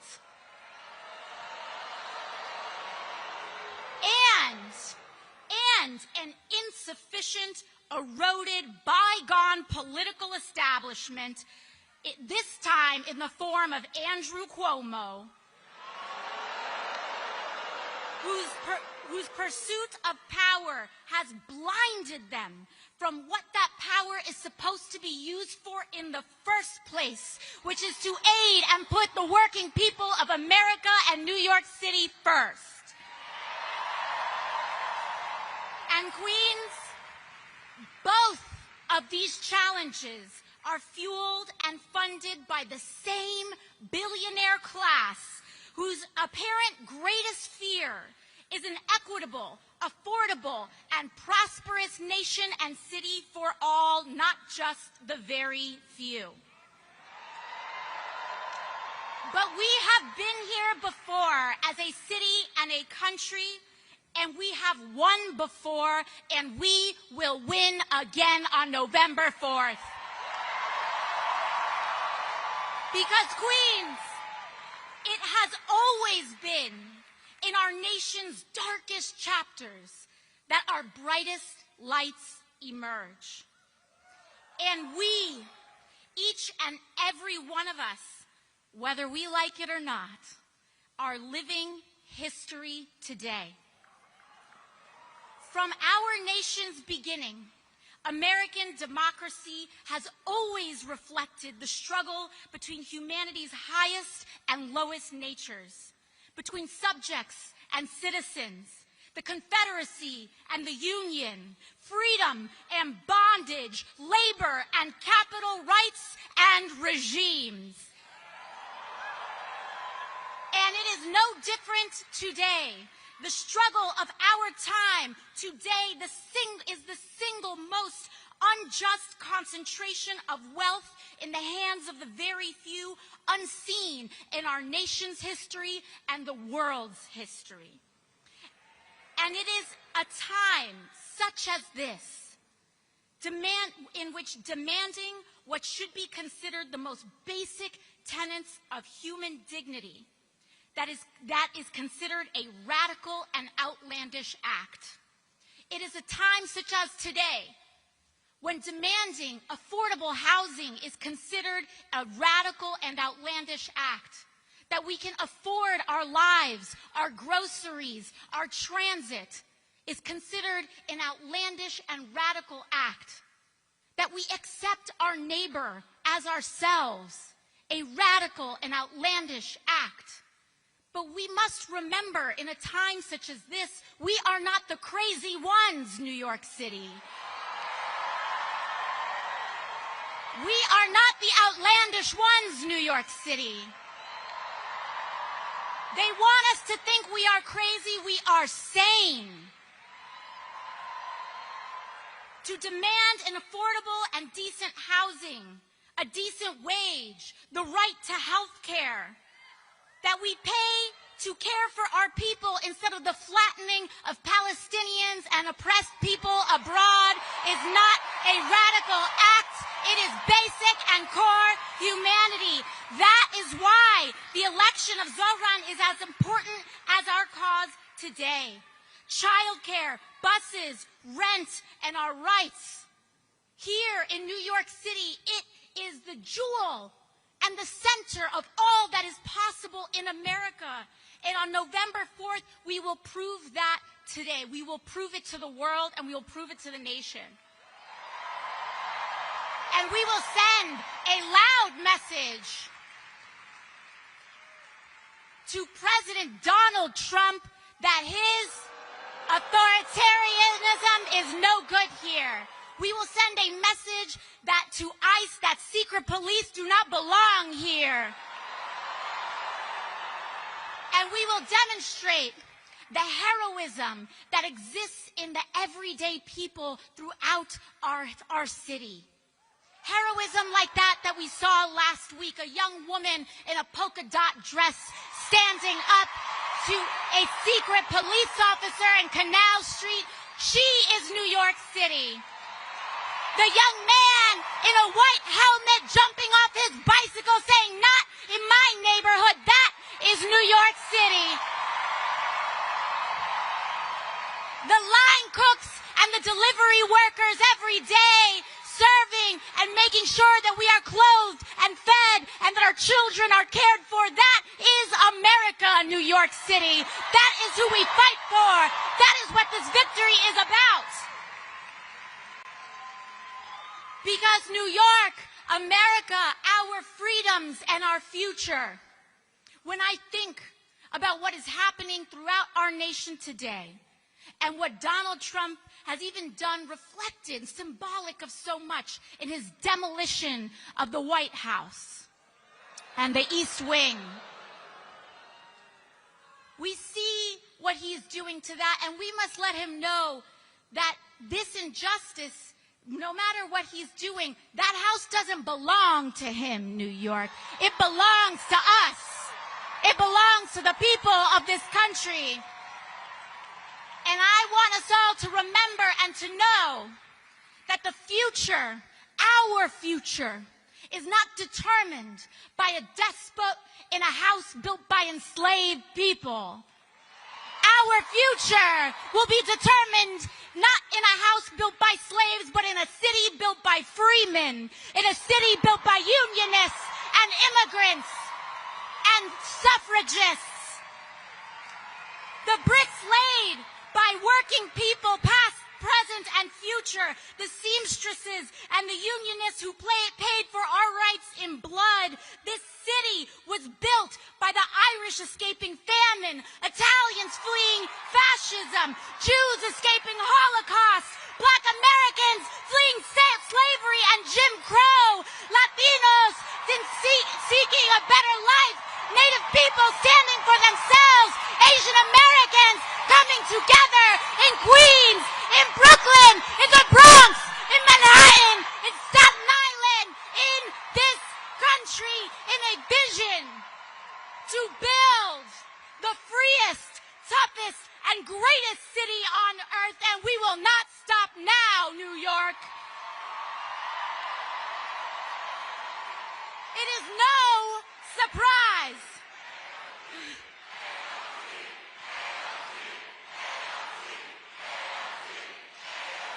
NYC, baby, NYC. It is no surprise to me, New York, that it is New York and that it is our great city, that we, our city, have chosen to adorn ourselves with the nation's greatest monument to freedom, the Statue of Liberty. And she reminds us every day that the central commitment of America is an unconditional freedom, precisely of the kind that cannot be bought, that is available to the huddled masses yearning to be free. This is America, New York City. Don't let them tell you any different. Don't let them tell you that we are the exception. We are the rule. We are the standard. We are the acceptance, and we set the bar for America. I'm talking to you, Donald Trump.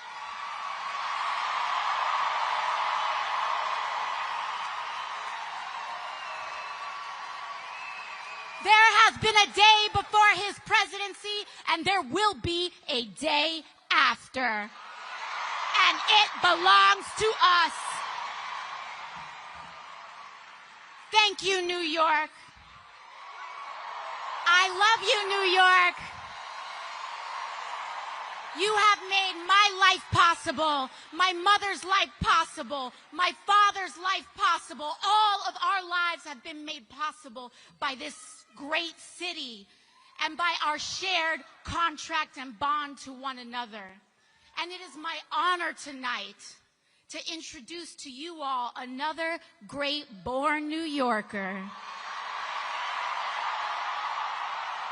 From Brooklyn.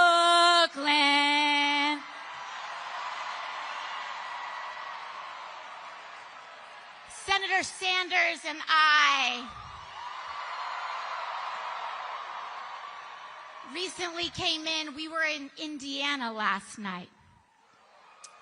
We both paid a visit to the home of the great Eugene Debs.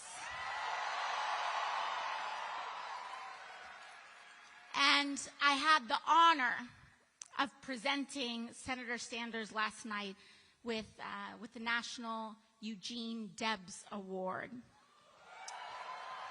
in which the foundation and the people who steward Debs's legacy have honored Senator Sanders as the foremost leader and advocate for labor and class struggle in the United States of America.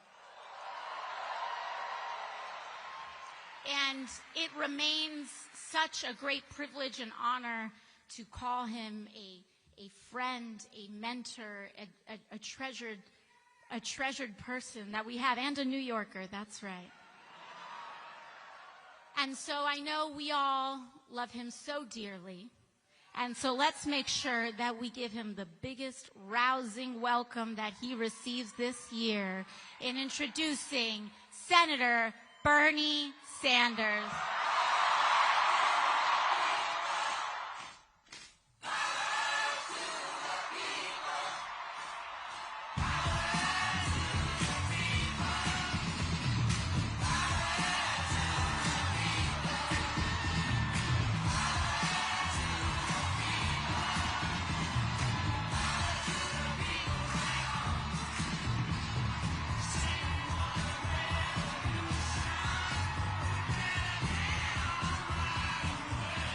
Thank you, New York! Whoa! And let me thank the people of New York for sending Alexandria to the U.S. Congress. She is not only one of the great members of Congress, she is inspiring working people and young people all across the country. Thank you, New York. Now, everybody knows that a New York City mayor's race attracts a lot of attention. That's not new. It's the largest city in the country. You got 8 million people. Everybody is interested in what happens here. But this mayor's race, my friends, is different. It is not just the folks here in New York City who are paying attention. It's not just people all across our country who are watching this race. It is not just the President of the United States who seems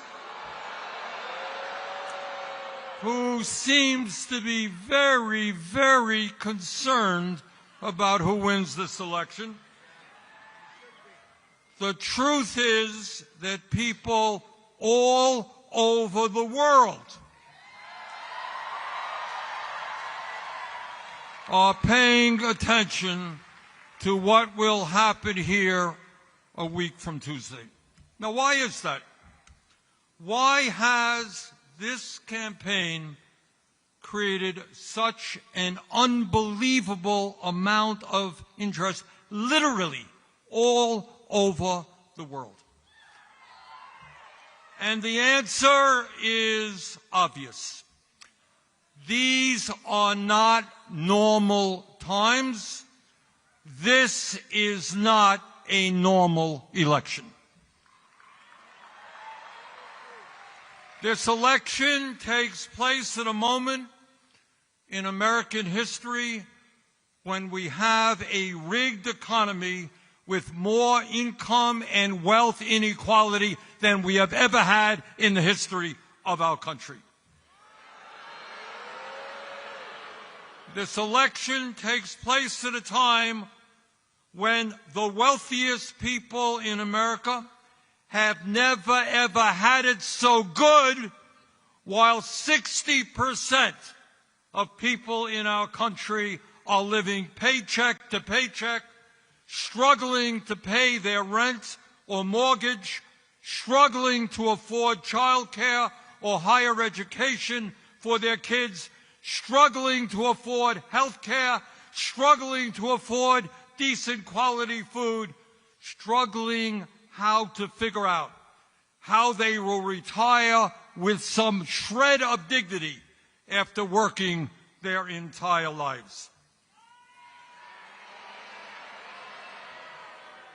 This election takes place when the United States of America, the wealthiest country in the history of the world, has one of the highest rates of childhood poverty and senior poverty of almost any nation. And when in this rich country, 800,000 Americans, including many veterans, are homeless. This election takes place at a time when we have a president who has given $1 trillion in tax breaks to the top 1%, has given $900 billion in tax breaks to the largest corporations in our country.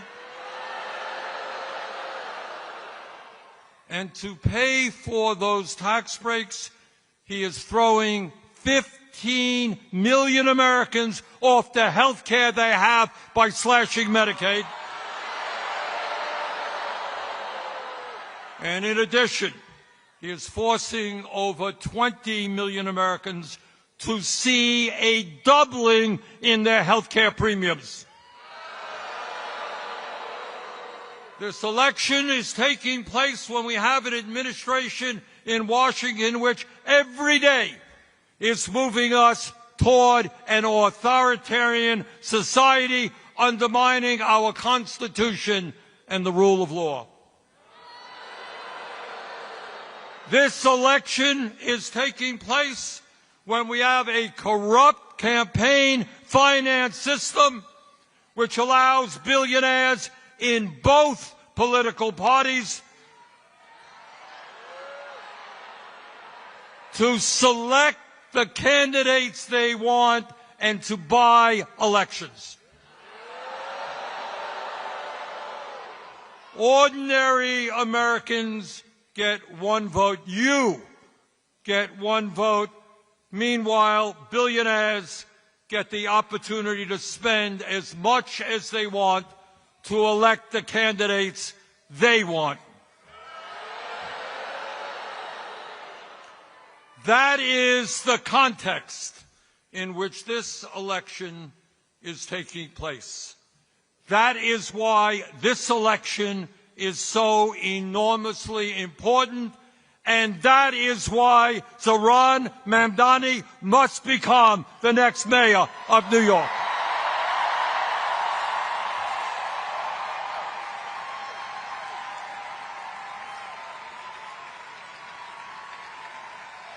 New York must have a mayor who represents the working families of this city, not the billionaire class.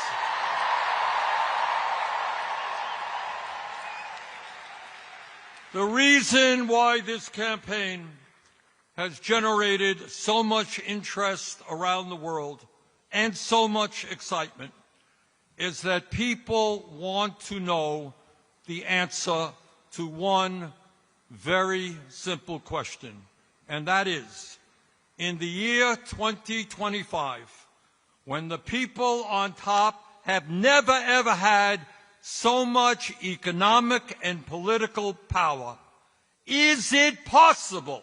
Is it possible for ordinary people, for working class people, to come together and defeat those oligarchs?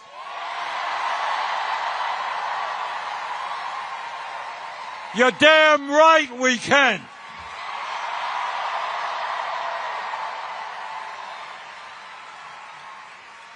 And let me tell you something else. At a moment when Americans are extremely distressed about where we are as a nation, economically and politically, a victory here in New York will give hope and inspiration to people throughout our country and throughout the world.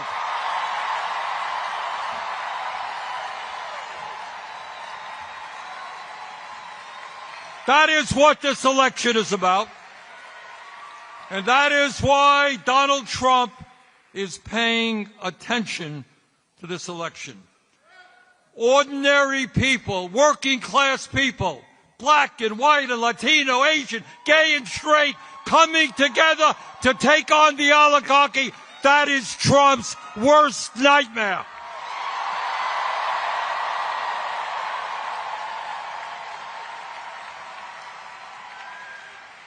And what Trump and his oligarchic friends know, that if New Yorkers come together and elect Zohran, we can do that from California to Maine. We can defeat the oligarchy.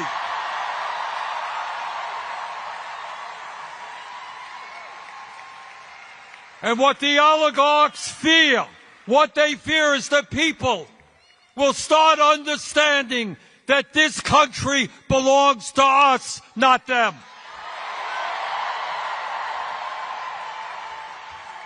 And all over the country, when people are inspired, when people are standing up to power, they will ask some very simple questions. Why are we in the United States the only major country not to guarantee health care to all as a human right?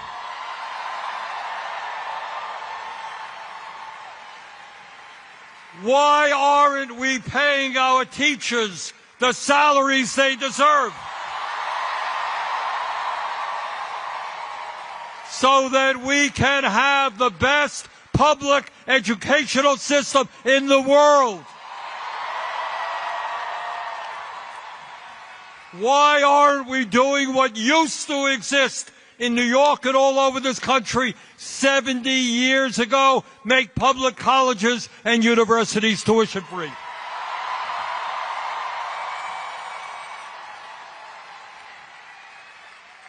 Why in the richest country on earth aren't we ending homelessness and building 5 million units of low-income and affordable housing?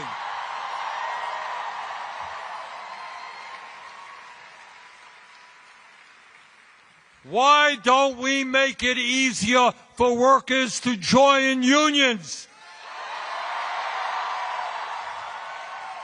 And why don't we raise the national minimum wage to a living wage?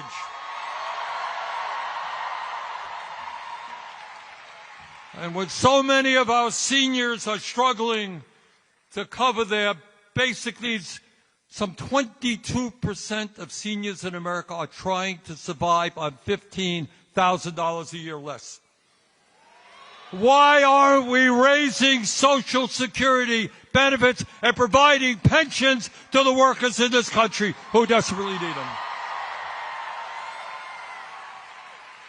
And why don't we have a foreign policy which does not spend billions of dollars on a Netanyahu government starving children in Gaza?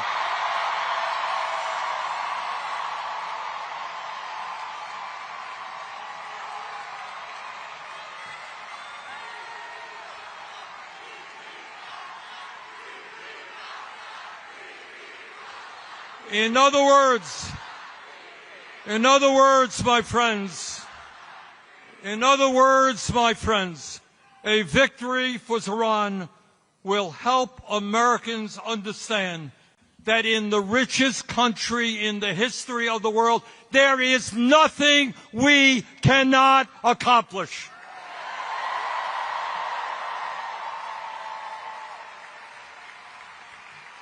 Now, the oligarchs and the political establishment in New York tell us that Zohran's agenda for New York is radical.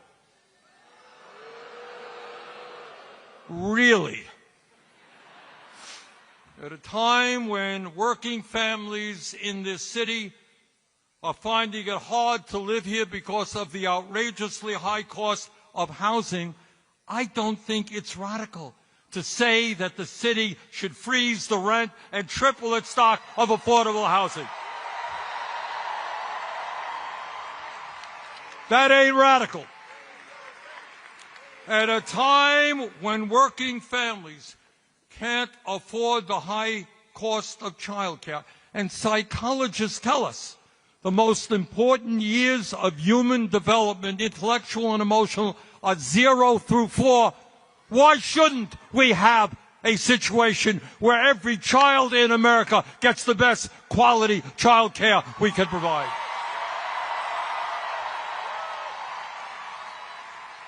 That ain't radical. Taking care of our kids is not radical. At a time when getting to work is too expensive and we want to encourage more utilization of public transportation, it is not a radical idea to say that buses in this city should be free and fast.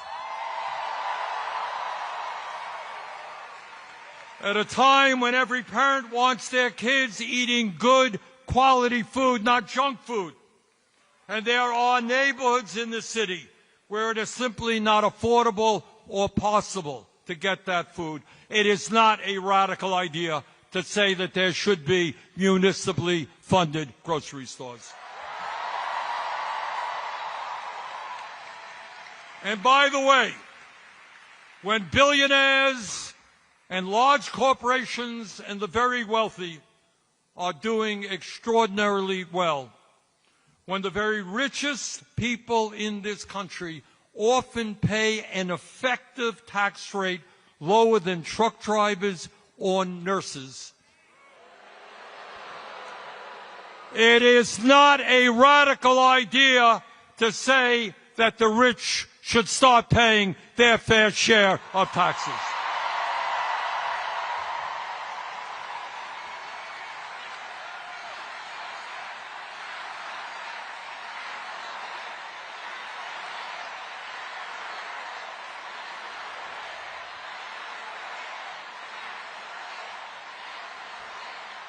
Brothers and sisters, these ideas are not radical. They are common sense, and they are what the people of New York City want and need. Now, let me be very clear. As someone who served as mayor of Burlington, Vermont for 8 years, a city just a little bit smaller than New York, I can tell you absolutely that being mayor is not an easy job. In local government, the people hold you accountable for everything, for picking up the trash, for crime problems, for the quality of education their kids receive, for traffic jams. Blame the mayor. And that's what mayors have to deal with. And it is not easy. Zohran Mamdani as mayor is not going to have all the answers. The problems facing this country and every other major city in America are in fact enormous. So let me say this to you from the bottom of my heart. When he is elected,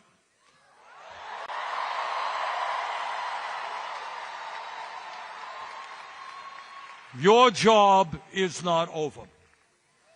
Zohran is going to need your help every single day. In this unprecedented moment in our nation's history, all of us together must act in an unprecedented way. And that means governing New York City and other cities in an unprecedented way. Please do everything you can to work with Zohran in order to make him and his administration the best administration in the history of New York.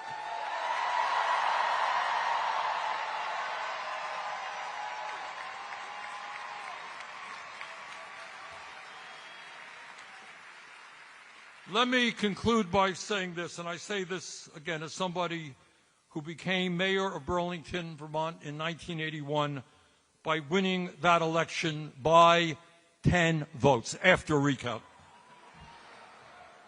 Now, I have looked at the polls here in New York. You have seen it. And the polls suggest that Zohran is in the lead, and that is great. But please, please, please, do not underestimate our opponents. They have a huge amount of money, and they are spending it right now. So I urge you, forget about the polls. Go into the last 8 days of this election assuming that you are 5 points behind.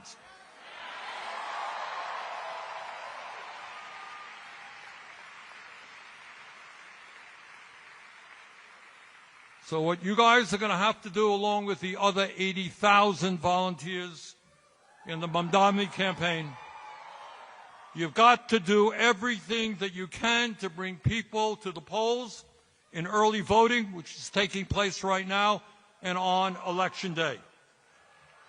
None of us want to wake up the day after the election and find that we lost that election because our opponents outworked us.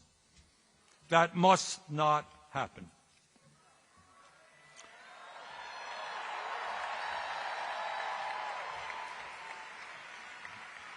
Brothers and sisters, a year ago, very few people in New York knew about a 33-year-old assemblyman named Zohran Mamdani.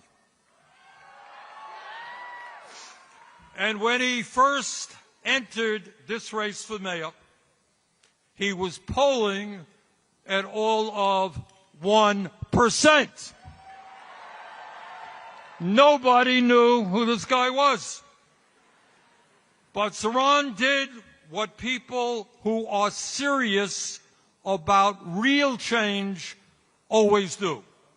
He created a campaign from the bottom on up by building an extraordinary and unprecedented grassroots movement which now has tens of thousands of volunteers.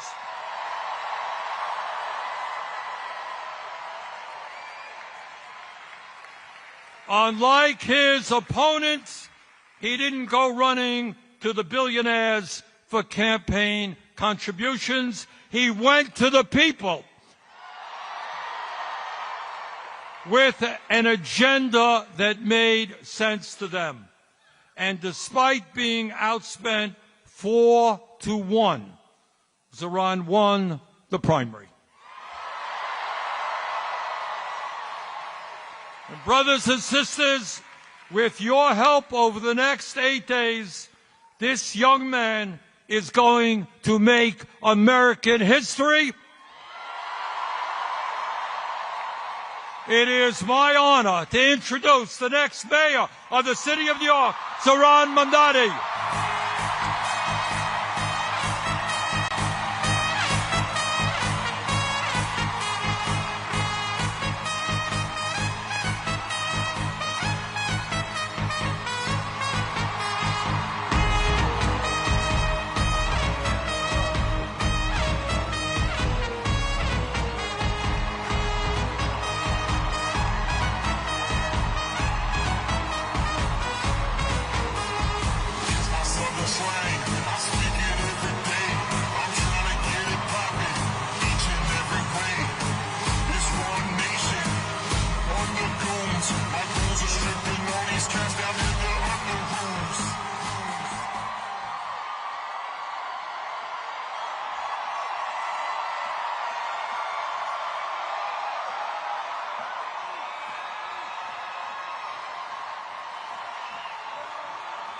Thank you.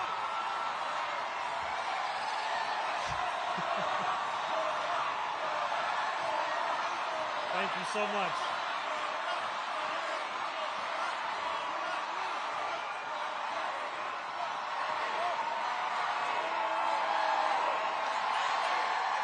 Good evening, New York City!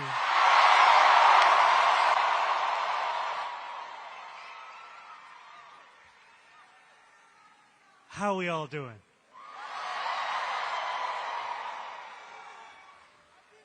Habibi, how are you? It is so good to see you all here tonight.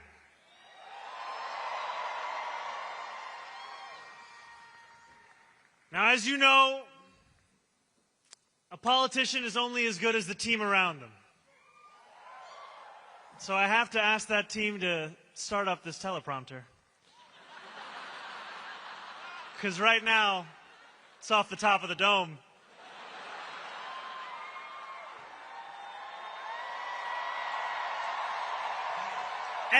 And while we wait, why don't we actually begin?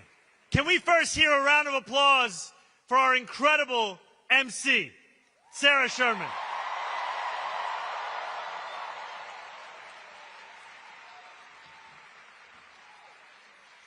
Can we hear it for the elected officials, the labor leaders, and the New Yorkers who have joined us this evening?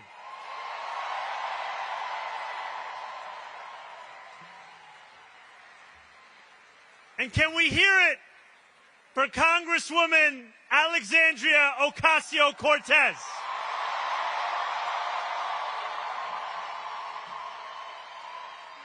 Yeah, very good. You know,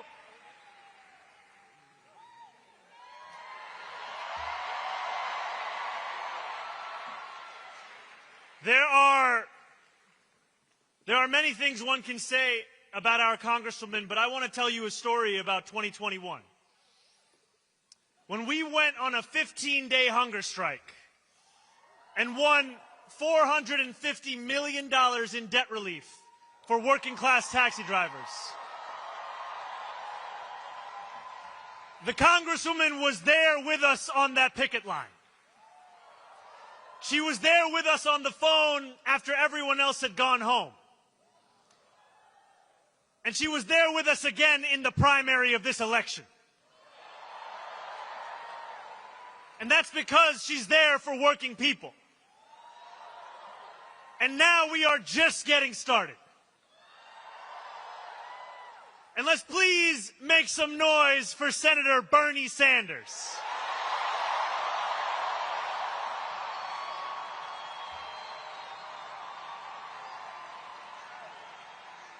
I stand before you tonight only because the senator dared to stand alone for so long.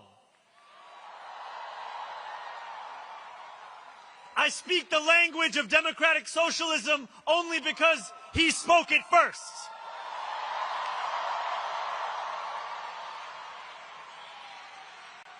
And when I ran for state assembly almost 6 years ago to the day, it was at Bernie's rally in Queensbridge Park where I led our first canvass.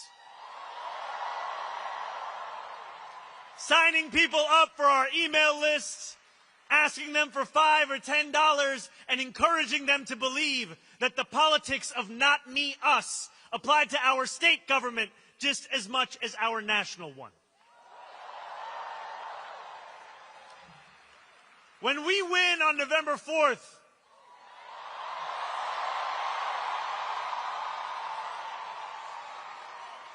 and then govern from City Hall with dignity as the foundation of our politics, it will be because of the movement that Bernie built.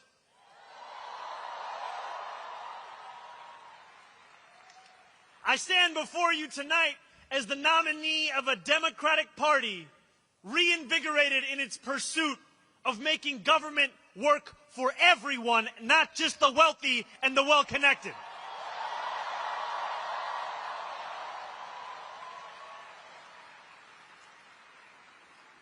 Looking out at more than 13,000 of you here in Forest Hill Stadium,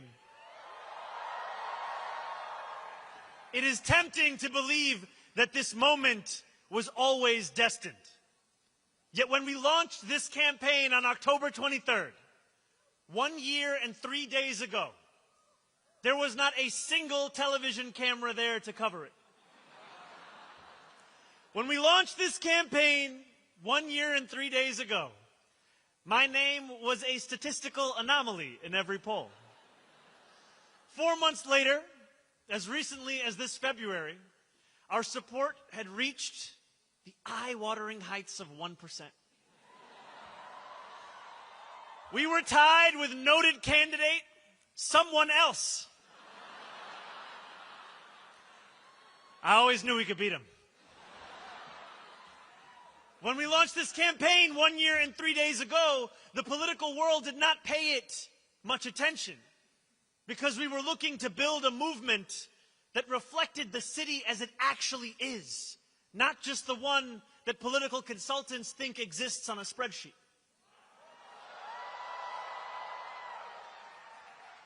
And when we launched this campaign 1 year and 3 days ago, we were dismissed as a punchline in the halls of power. The idea of fundamentally changing who government serves in this city was unimaginable. Even if we gained momentum, they asked, how would we ever overcome the tens of millions of dollars in attacks that would follow? Yet we knew then what we know now. New York is not for sale.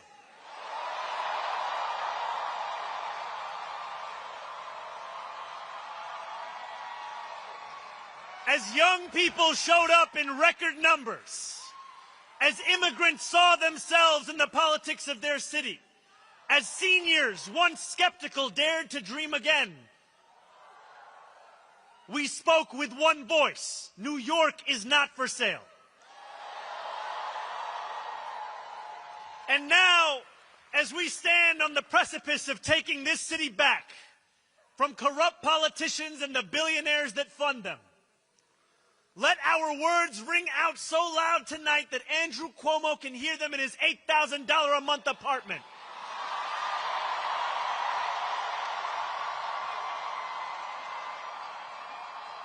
Let them ring so loud so that he can hear us even if he's in Westchester this evening. Let them ring so loud that his puppet master in the White House hears us.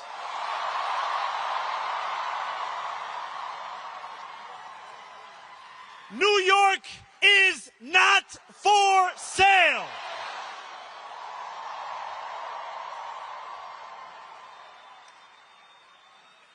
"13 days after we announced our candidacy, Donald Trump won the presidency once again. The Bronx and Queens saw some of the largest shifts to the right of any counties in our country. No matter what article you read or channel you turned to, the stories seemed to be the same. Our city was headed to the right. Obituaries were written about Democrats' abilities to reach Asian voters, young voters, male voters. Again and again, we were told that if we had any hope of beating the Republican Party, it would only be by becoming the Republican Party. Andrew Cuomo himself said that we had lost not because we had failed to speak to the needs of working-class Americans, but because we had spent too much time talking about bathrooms and sports teams. This was a moment where it seemed our political horizon was narrowing. And in this moment, New York, you had a choice to retreat or to fight.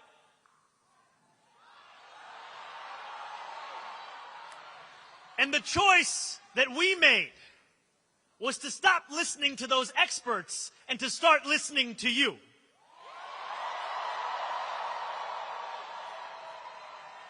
We went to two of the places that saw the biggest swings to the right, Fordham Road and Hillside Avenue. These New Yorkers were far from the caricature of Trump voters. They told us They supported Donald Trump because they felt disconnected from a Democratic Party that had grown comfortable with mediocrity and gave its time only to those who gave millions. They told us that they felt abandoned by a party beholden to corporations, which asked them for their votes after telling them only what it was against, rather than presenting a vision of what it was for.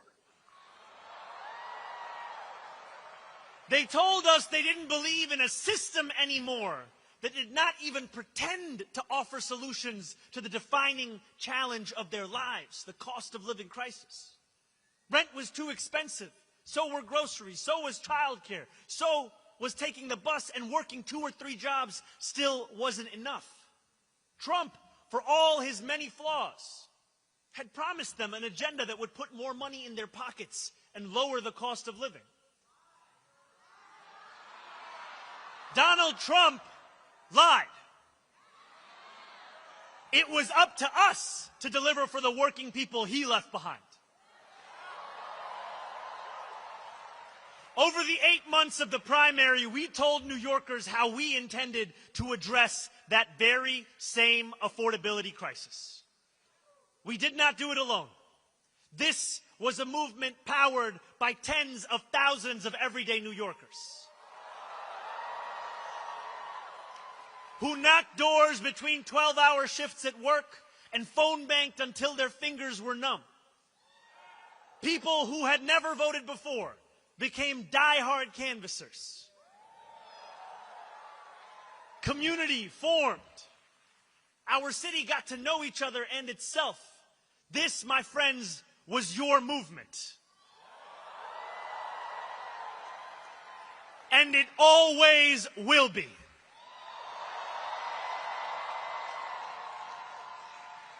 As the snow melted and the frost thawed, this campaign began to grow faster than anyone ever imagined possible. So many small donors chipped in that we had to ask you to stop donating. Please stop. We climbed the polls faster than Andrew Cuomo could dial Donald Trump's number. People started to learn how to pronounce my name.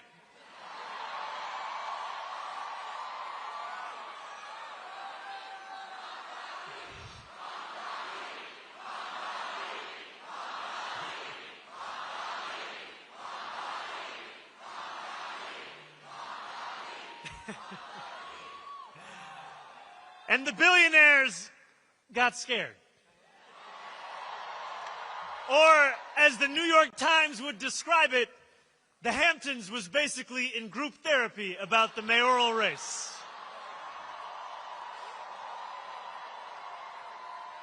Andrew Cuomo and his corporate cronies did everything they could to make this campaign one of fear and one of smallness. Hell yeah.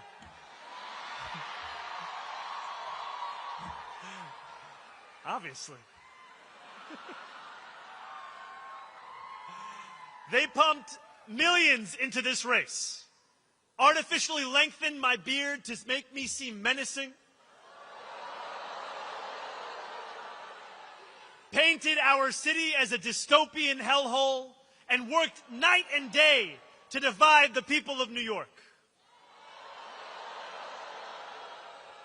They failed. When I walked the length of Manhattan just a few days before the election, hundreds of New Yorkers marched alongside me.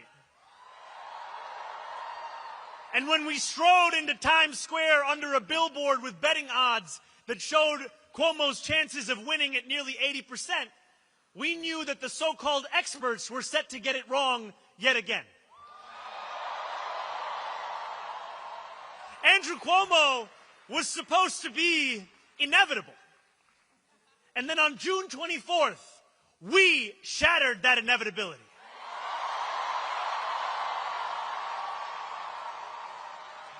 We won by 13%,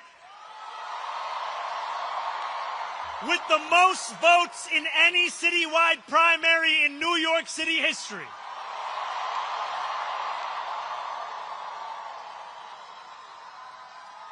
Some of those New Yorkers had voted for Trump. Many others had never voted before. And when Andrew Cuomo called me to concede at 10:15 that night,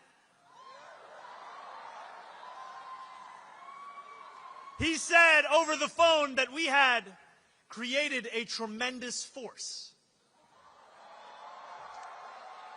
When you insist on building a coalition with room for every New Yorker, that is exactly what you create, a tremendous force.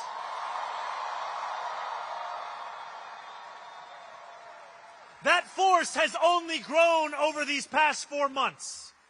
We now have more than 90,000 volunteers. And we have spoken to millions more New Yorkers.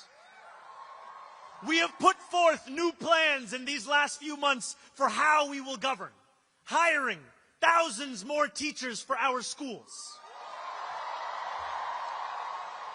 taking on the consultants and the contracts in city government, and tackling the final boss of New York City infrastructure, scaffolding. But over the past few weeks, as this race has entered its final days, we have witnessed displays of Islamophobia that shock the conscience. Andrew Cuomo, Eric Adams, and Curtis Sliwa do not have an agenda for the future. All they possess is the playbook of the past. They have sought to make this election a referendum not on the affordability crisis that consumes New Yorkers' lives, but on the faith I belong to and the hatred they seek to normalize. We spent months working to convince the world that New Yorkers have a right to afford this city that we all love. Now, we are being forced to defend the idea that a Muslim is even allowed to lead it. These same big money donors and disgraced politicians have sought to rob us of our ambition because they do not think that you deserve the beauty of a dignified life. And time and again, they have encouraged you to imagine less because they know that a reimagined New York hurts their bottom line. I believe that this city is like the universe, constantly expanding.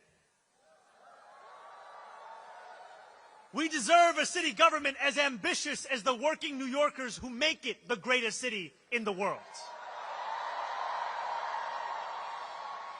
We cannot wait for someone else to deliver it.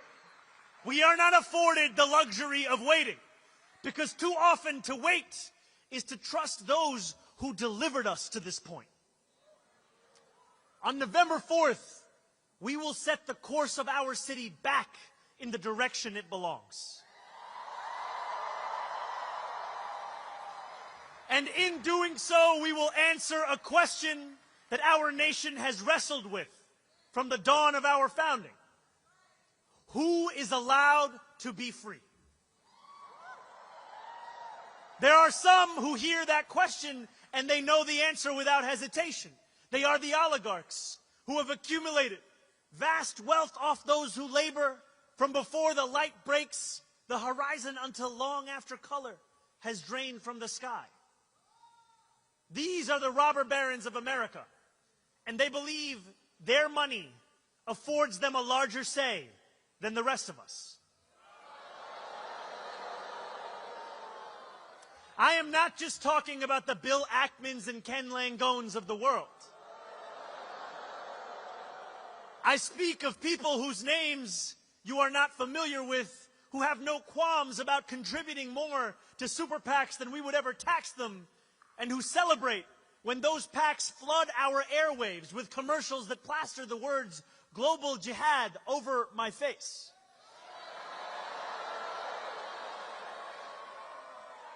Their freedom doesn't just come at the expense of dignity and truth. It comes at the expense of the freedoms of others too. They are the authoritarians who seek to keep us pressed beneath their thumbs because they know that once we shake ourselves loose, we will never, be held down again. Each and every one of these people think New York is for sale.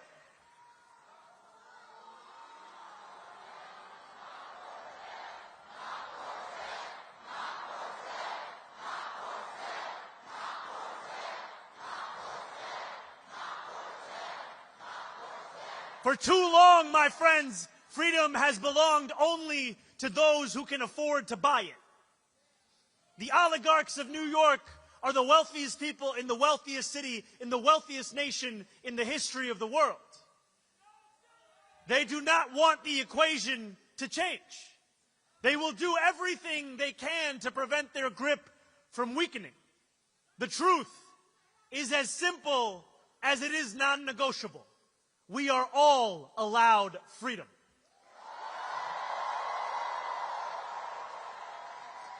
Each one of us, the working people of this city, the taxi drivers, the line cooks, the nurses,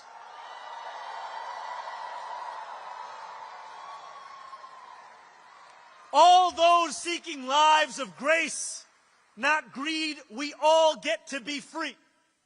And on November 4th, thanks to the hard work of more than 90,000 volunteers across every corner of this city, that is exactly what we will tell the world. Because while Donald Trump's billionaire donors think that they have the money to buy this election, we have a movement of the masses. And we are a movement that is not afraid of what we believe. And we've believed it for quite some time. Those who worry about what this movement may look like on January 1st are the ones who worried on October 23rd what it may look like tonight. But our purpose has not changed, and neither have our promises. As I said on the evening I announced, the job of government is to actually make our lives better. And in the exact words I said on October 23rd, here is what we stand for, my friends. We are going to freeze the rent for more than 2 million rent-stabilized tenants and use every resource at our disposal to build housing for everyone who needs it. We are going to eliminate the fare on every single bus line and make what are currently the slowest buses in the nation move around this city with ease.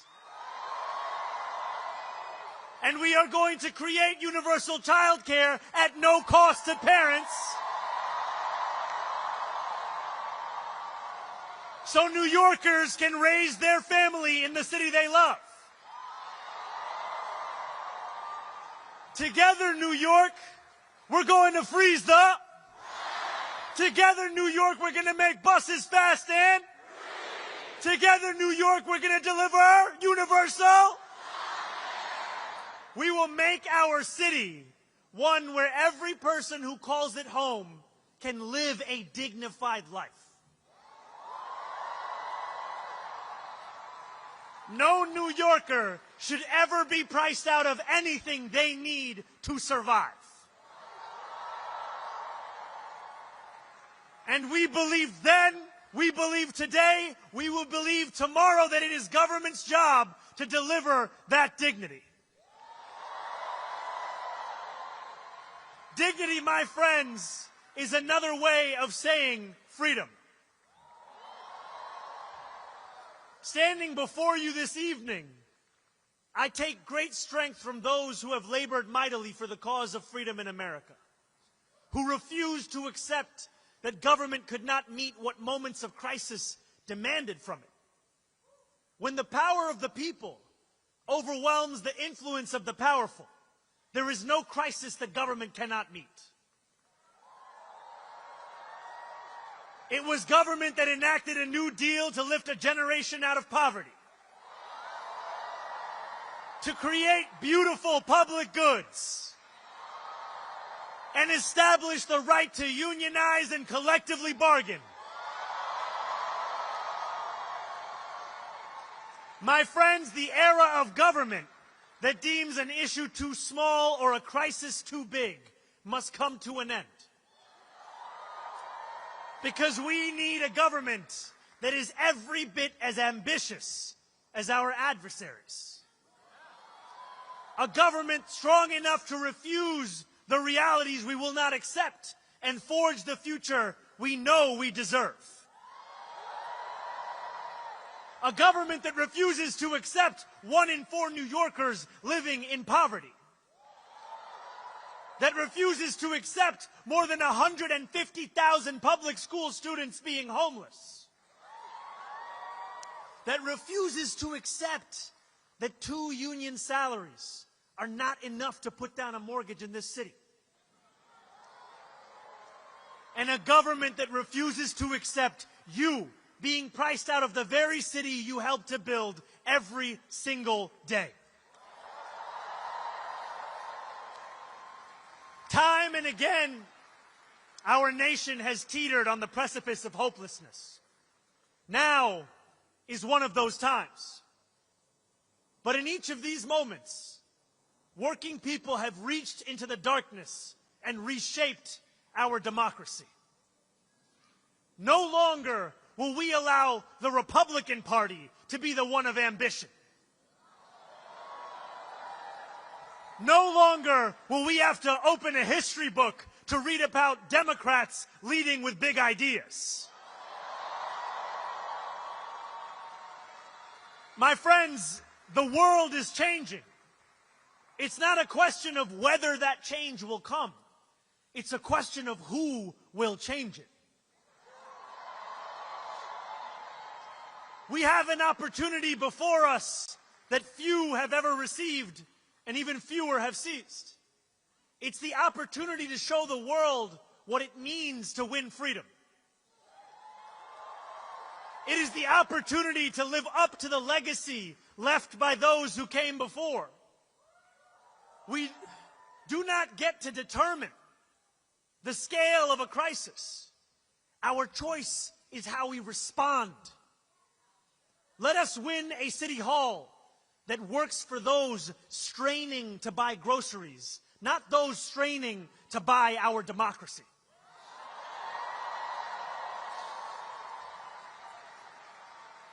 And let us look forward to January 1st, when the hard work of governing will begin.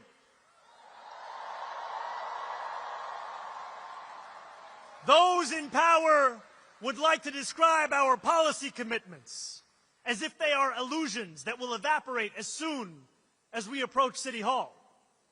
Let us show them instead that they are invocations of the future that we will win.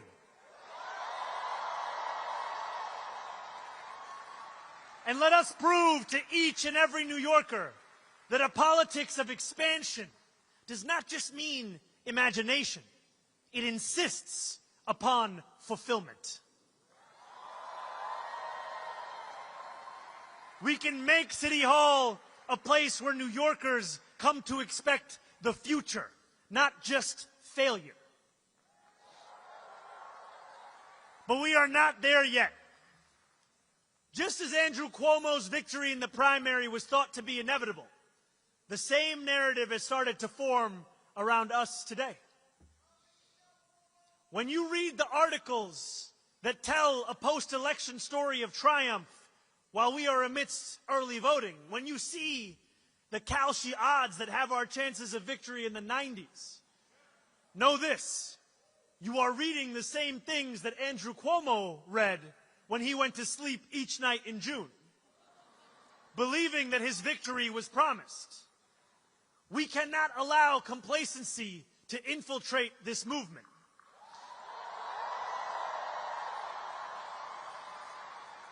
So over these 9 final days, I ask for only one thing from each of you: more.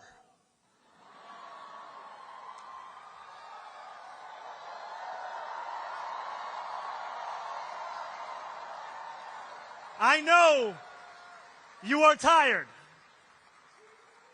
And for that, I recommend some Adani chai.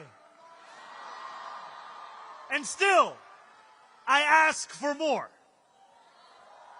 I know the attacks have intensified, that a warm bed is more inviting than a 6th-floor walk-up, that another evening spent knocking doors after a long workday feels daunting.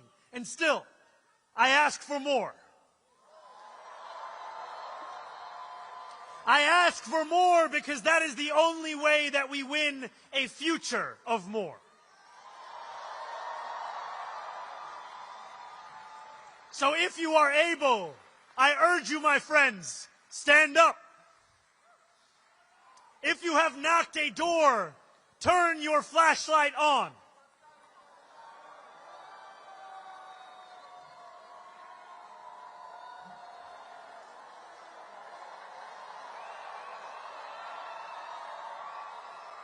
If you will knock a door, turn your flashlight on. If you have more to give, turn your flashlight on. Together, let us make a light bright enough to banish any darkness. Over these final 9 days and the months and years that follow, the powers that be will throw everything in their arsenal against us. They will spend millions more dollars. They will attack us from every conceivable angle. But we will not bend. We will not flinch. We will triumph over the oligarchs, and we will return dignity to our lives. Nearly 89 years ago to the day, FDR spoke before a crowd of thousands at Madison Square Garden. He said, "I should like to have it said of my first administration that in it the forces of selfishness and of lust for power met their match. I should like to have it said of my second administration that in it these forces met their master. My friends, I should like to have it said of our campaign that in it, the forces of selfishness and lust for power met their match. And I should like to have it said of our City Hall that in it, these forces met their master.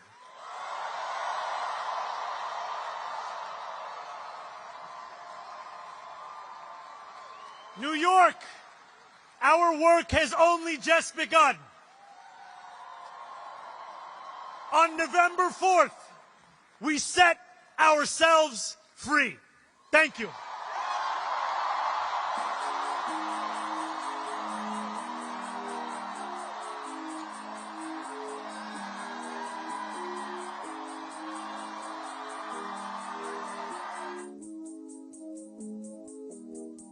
Walking